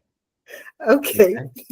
Thank All right, you. just email me tonight, and I'm going to send you this document that I'm preparing for the super crash course review. You can have it early. Now, everyone else, please don't email me, okay? Because I got to tweak it a little bit more to be ready for the day, okay? So just have patience. You all will have it. It's just that she is testing very soon. I got to hurry up for her and get it done so that we have one more person passing, okay? So, but you'll be ready, Pamela. I promise you. You have nothing to fear, okay? All right. This is Wilson. Do you have a question? Yeah, hi. I got invited by one of your students that recently passed her boards. My program is not done till November. I think November 9th is my last day Well, for hold my on a second, my dear. 1 second. How's the dealer? Okay, I'm sorry about that. Could you please repeat? I think November 9th is going to be my last term. Okay. And I was wondering, would you advise me to order your package early or should I wait? Because I might not test till December or January. So I don't know. It does not matter when your test is, because we do not charge for time. You can order now. You have time as your advantage. I'm not going to kick you out. It's not 30 days only. It's until you pass. I mean, that is the truth. I'm not kicking people out until they pass. So yeah, don't worry about the time. You can attend as many live classes as you want. You can watch as many videos as you want. There is no limitation. The limitations is whatever you decide is your limitations. Okay. Right? So we're not playing this game of, oh, we can only attend one class. That's ridiculous. The other question is that, do you also go over the state laws and regulation? Because I'm having such a hard time reading through that. Like, it literally put me to sleep. Absolutely. And I'll do it in a way that you're always going to remember. I'm going to tell you a story of a judge and all that. I mean, all comes together. And not to say that it is easy, but they do come together. We'll give a lot of acronyms, a lot of ways of remembering all of them. Yes, we do. Each one of them. Thank you so much. Yes, and that is the easy hanging fruit, but it can also be the most difficult modules because schools do not teach you those things. But if you learn, it will be easy. Okay? Yes, so just go ahead and order, and then you can start immediately. And then y'all going to really benefit from the Super Crash Course review. But don't worry about, it's not 30 days. The meaning of the course, in my mind at least, it made sense to me, is that, hey, you can prepare in 30 days. I was looking at myself as if I was now working, which I wasn't. All I did was study. So like, yeah, in 30 days you can prepare, but realistically, a good preparation really takes 8 weeks, right? It was 1 week per module, really solid. Now, even a lot of people cannot do it in 8 weeks. They have jobs and things and family, which are more important than study, right? So we don't kick people out, really don't. Okay. And then we never charge for extras for anything either. So unless if it's the flashcard, which is outside my control. Okay, thank you. Thank you. Bye-bye. Mrs. Tope. Yes, Dr. Lopez. Hi. How are you, sir? Hi. I'm doing wonderful. Thank you. I just want to say thank you for the new crash course, because I was actually thinking about, I'm going to email you that my exam is coming up in 2 weeks' time. So, and you announced that there's going to be crash course next weekend, right? Yes. That was a good timing for me. I really want to appreciate you for that. Because we're going to have a crash course coming up, and this is the 23rd. I think it's the 23rd and 24th. So that's going to be like a few days to my exam. Thank you so much. I'm so happy about that. I just want to appreciate you. Thank you. Yes, so absolutely. I'm stoked too. I mean, why we're doing this is because I realized that a lot of people are testing. They may not have the 8 weeks to wait. So we're cutting short some of the modules, but adding more crash course reviews to the planning process. Yeah. Thank you so much for all you do. My pleasure. Absolutely. Next person's Anu. Do you have a question, my dear? Yeah, Dr. Lopez, can you send me those questions too also? I'm testing on Monday too. Yes, I can. I will send you email after this. Yes, send me an email and remind me, because my brain is not so I good. know. It's Thank very you. hard. All right. Thank you. Thank you. All right. Patricia, hi. Good evening, sir. How are you? Good evening. Great. Good deal. I'm sorry, I may have missed your comment earlier, so pardon me for asking perhaps again. No, go ahead. The questions you're going to send out next week, are they vastly different than that first crash course with the 100 questions a day? Yes. I mean, you will be getting those plus an addition 200 to 300 questions. Oh, okay. So there's new material that's coming then. Yes, new material that's coming in. I mean, yes, there's new material that's coming in for sure. Okay, very good. Thank you so very much for the clarification. And by the way, I want to echo the same thing everyone else is saying. Compared to the big box store we won't name, you are so much more supportive of the students. I mean, literally, you are. It's not a bit. Well, it is a business, but it's you, and your depth of compassion and care goes a long way. And I think that's the reason why so many people do pass. Well, thank you. I don't even know what to say. I mean, it is a dream of mine, right? So, you know, to build a community, it is more of a dream than anything. I do have a full-time job, and I do have other things that are, but this is what keeps me up and going. So I do enjoy it more than anything. So it's your passion. It is your passion, and money is important. Unfortunately, we live in a capitalist society. Yes. It's important, but the fact that you care, and that care comes through in every conversation, every statement you make, and that's important. At least it's important to me. Oh yes, thank you. I really appreciate it, because it is difficult too, because it's very demanding. My emails, if you got emails from me, they're long, right? And the reason why they are long is because you deserve a full answer. It's not just, yeah, you're right, you know, like a generic thing. You get emails from me that looks like books, because I think as being a psychiatric nurse practitioner, you will be practicing very, very soon. And we need to elevate the education so that the community benefits from all work as well. It's the collegiality. Yes, absolutely. One I word. appreciate the comments for sure. Thank you very much for that. Good night. All right. Good night. All right, folks. Anybody has any last minute question? As always, once we finish the program, we can go over anything that's in your mind, any questions about the course or any topic, anything in psychiatry, you can go ahead and ask. live right now without presentation, we can discuss. Let's go with the Wendy. Hi, Dr. Lopez. Hello Yeah, there. I'm having a problem with lethal ethics. I don't know, for some reason I'm just not getting it, and it's not the word veracity is not even in the purple book, so I could go refer. I have to go chat GTP or somewhere, but that is my weakest point. I'm trying to see if I could improve on that in that area. So So I'm having a little bit hard time. Are you talking about the ethical dilemmas in psychiatry or ethical principles in ethical psychiatry? principles, ethical Okay, principles. so what is veracity? I think is it to tell the truth?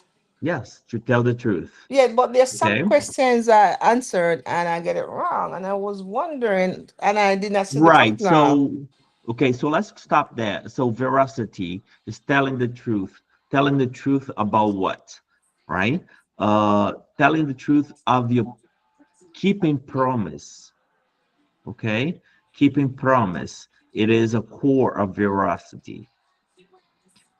Now, what is more important is that you also memorize the other ones or understand the other ones.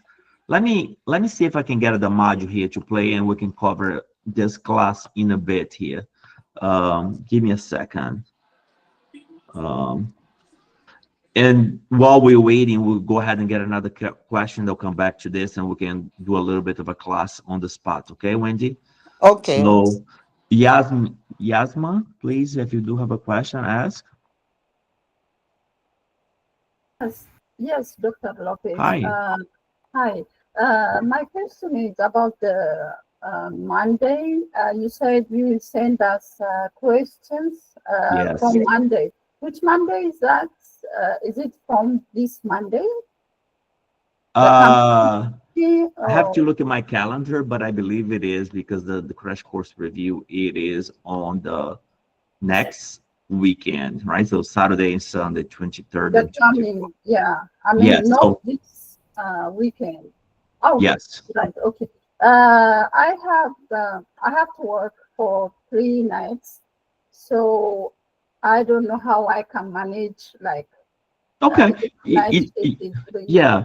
So the idea is not to put the stress on yourself. If you can't, just save it. I'm not going to take the links away or say, oh, you only have 48 hours, right? I do understand that people have to work, but for those that can complete it. If you can't complete, save the link and complete after the crash course review.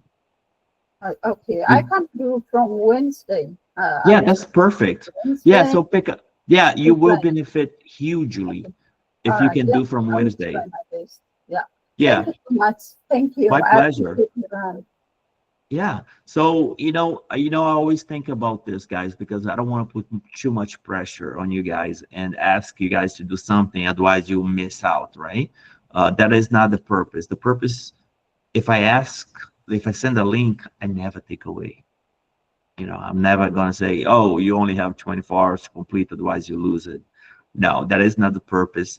I know you are busy, and I know you have a lot of things in your mind, and I would never do this. It's just that if you can, for those that can, do it, right? And those that can't, do after the course. It's okay. We are not taking that away. All right, so just let's go ahead and answer some questions about the ethical principle here, okay? So that is module 5, right? And then we can just get back to questions here since Wendy had a question on. So here is the core principles that someone just asked earlier to break down.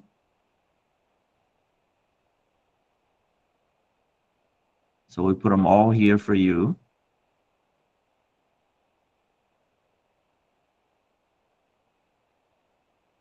Okay, where is it? Informed consent, patient's rights, ethical principles. Okay, so here is how to answer those questions. If you think about the ethical principle starting with justice, what is justice? Is doing what is fair. How? How is the question it's going to come out? Let's say a treatment was offered for patient A and was not offered for patient B because the doctor presumed the person did not have money to pay. That is not justice. You got to offer for everyone, and then later the patient can discuss whether they can or cannot pay for. Then we can look at federal grants or ways that that can be done. But just by saying I'm not going to offer to you because you don't have money, that would not be justice. Now, non-maleficence. Well, everybody knows that is not doing harm. And the questions will never ask you like that, because my daughter that is 15 years old, she reads this and she's like, I got it. Doing no harm, Daddy. Yes. Well, you know, true. But is that how the board's going to ask you? No. So they're going to put a scenario. So what would be the scenario? For example, when you are withholding, saying no to a patient to give them a stimulant because they have a history of abuse, you are using non-maleficence because we are doing no harm. If you are withholding trazodone because someone had priapism, you are doing non-maleficence. Okay, so now it is the same way we apply for beneficence. Then it is doing good. How do you do good?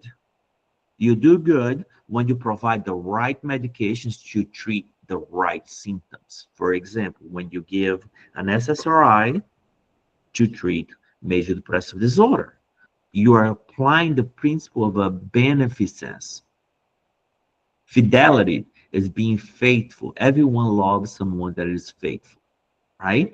Telling the truth, being loyal.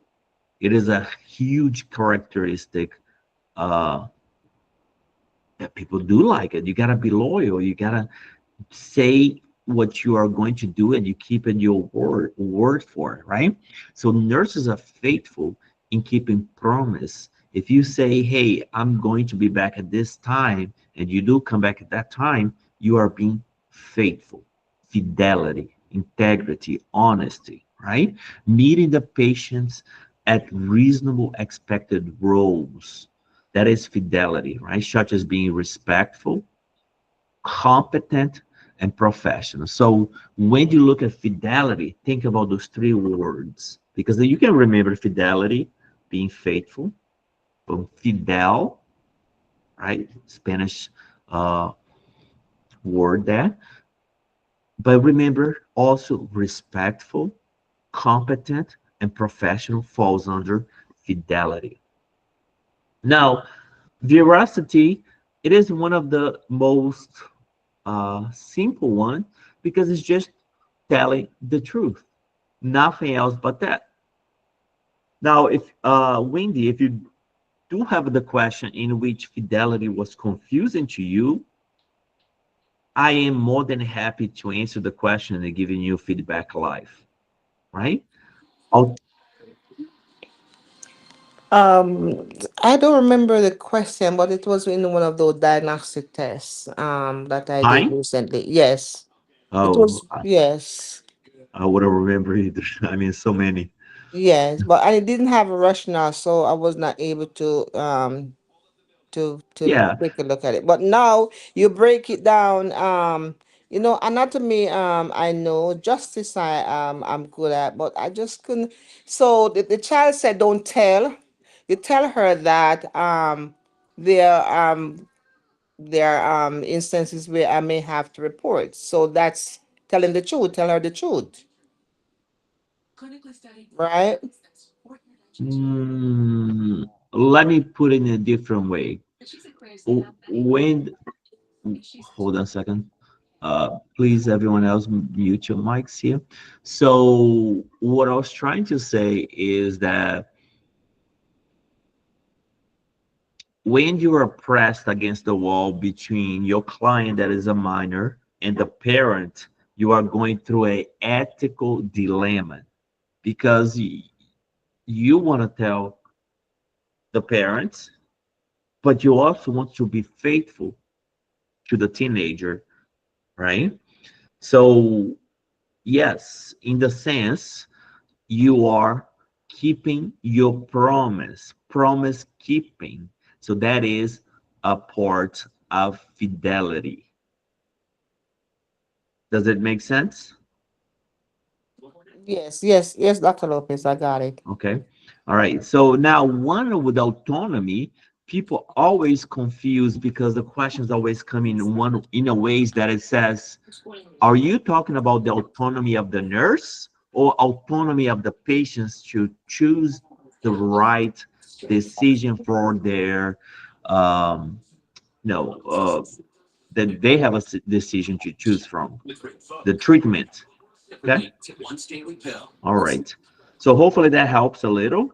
And then we have a few more things here. For example, respect, treating everyone with equal rights. Right? And that is a little bit more of the ethical principles. Okay. Okay, thank you, Dr. Lopez. My pleasure. So the next person now is Isha. Hi. Isha, do you have a question? Or Marta? Or Marat? No, not Marta. Isha? Okay. How about Felicity? Felicity. Felicity. Okay, got it. Hi, Dr. Hi. Lopez. Hello. Yes, I have a question about a Sure. patient. I have a patient who is taking like a Zoloft 50 milligram daily, and that patient come to you. That's only for 23 days, and that patient came to you with a suicide ideation for 23 after 23 days. Do you discontinue the medication or? Yes. Yes. Okay. So the, I mean, the time doesn't matter. So he comes to you after 23 days. It is within the window that the medication is more activating, right? So it's still very new. Mhm. So for the board, right, you should discontinue because it's going by the principle of all antidepressant carry the risk of suicidality. And for those questions, most of the time they'll give you a bone, which is the patient is 19 years old, 22 years old, 21 years old, 17 years old. So it goes back to the principle of less than 24 and in the antidepressants in general carry this risk of possible suicidality for those of those ages. Okay. All right. Now, if there is a question that is not one of the answers to decrease the med, then look for a safety planning. Mhm. Okay. Alrighty. All right. Okay. Thank you. Isha, are you there? You have to unmute yourself. Okay. How about Alicia?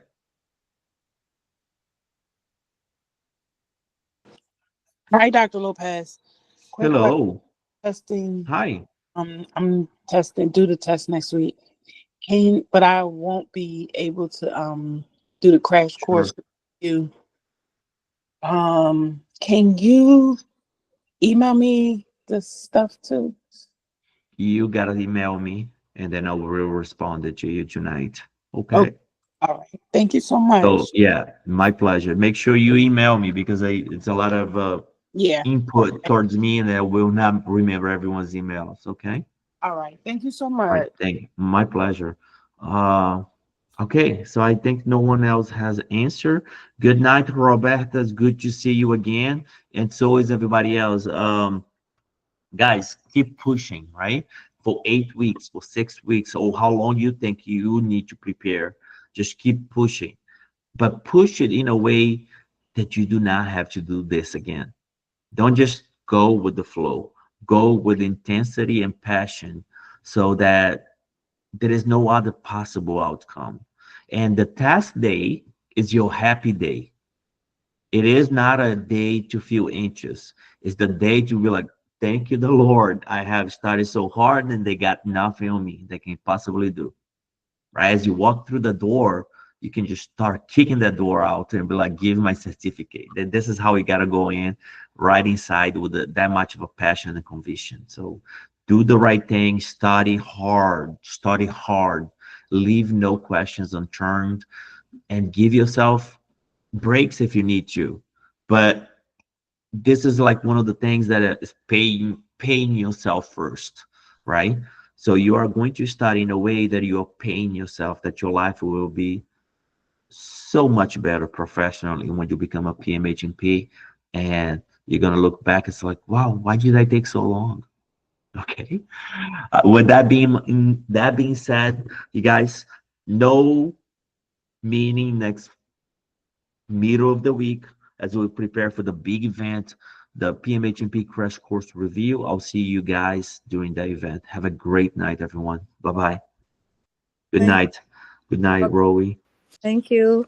Thank you. All right. Good night. Bye-bye.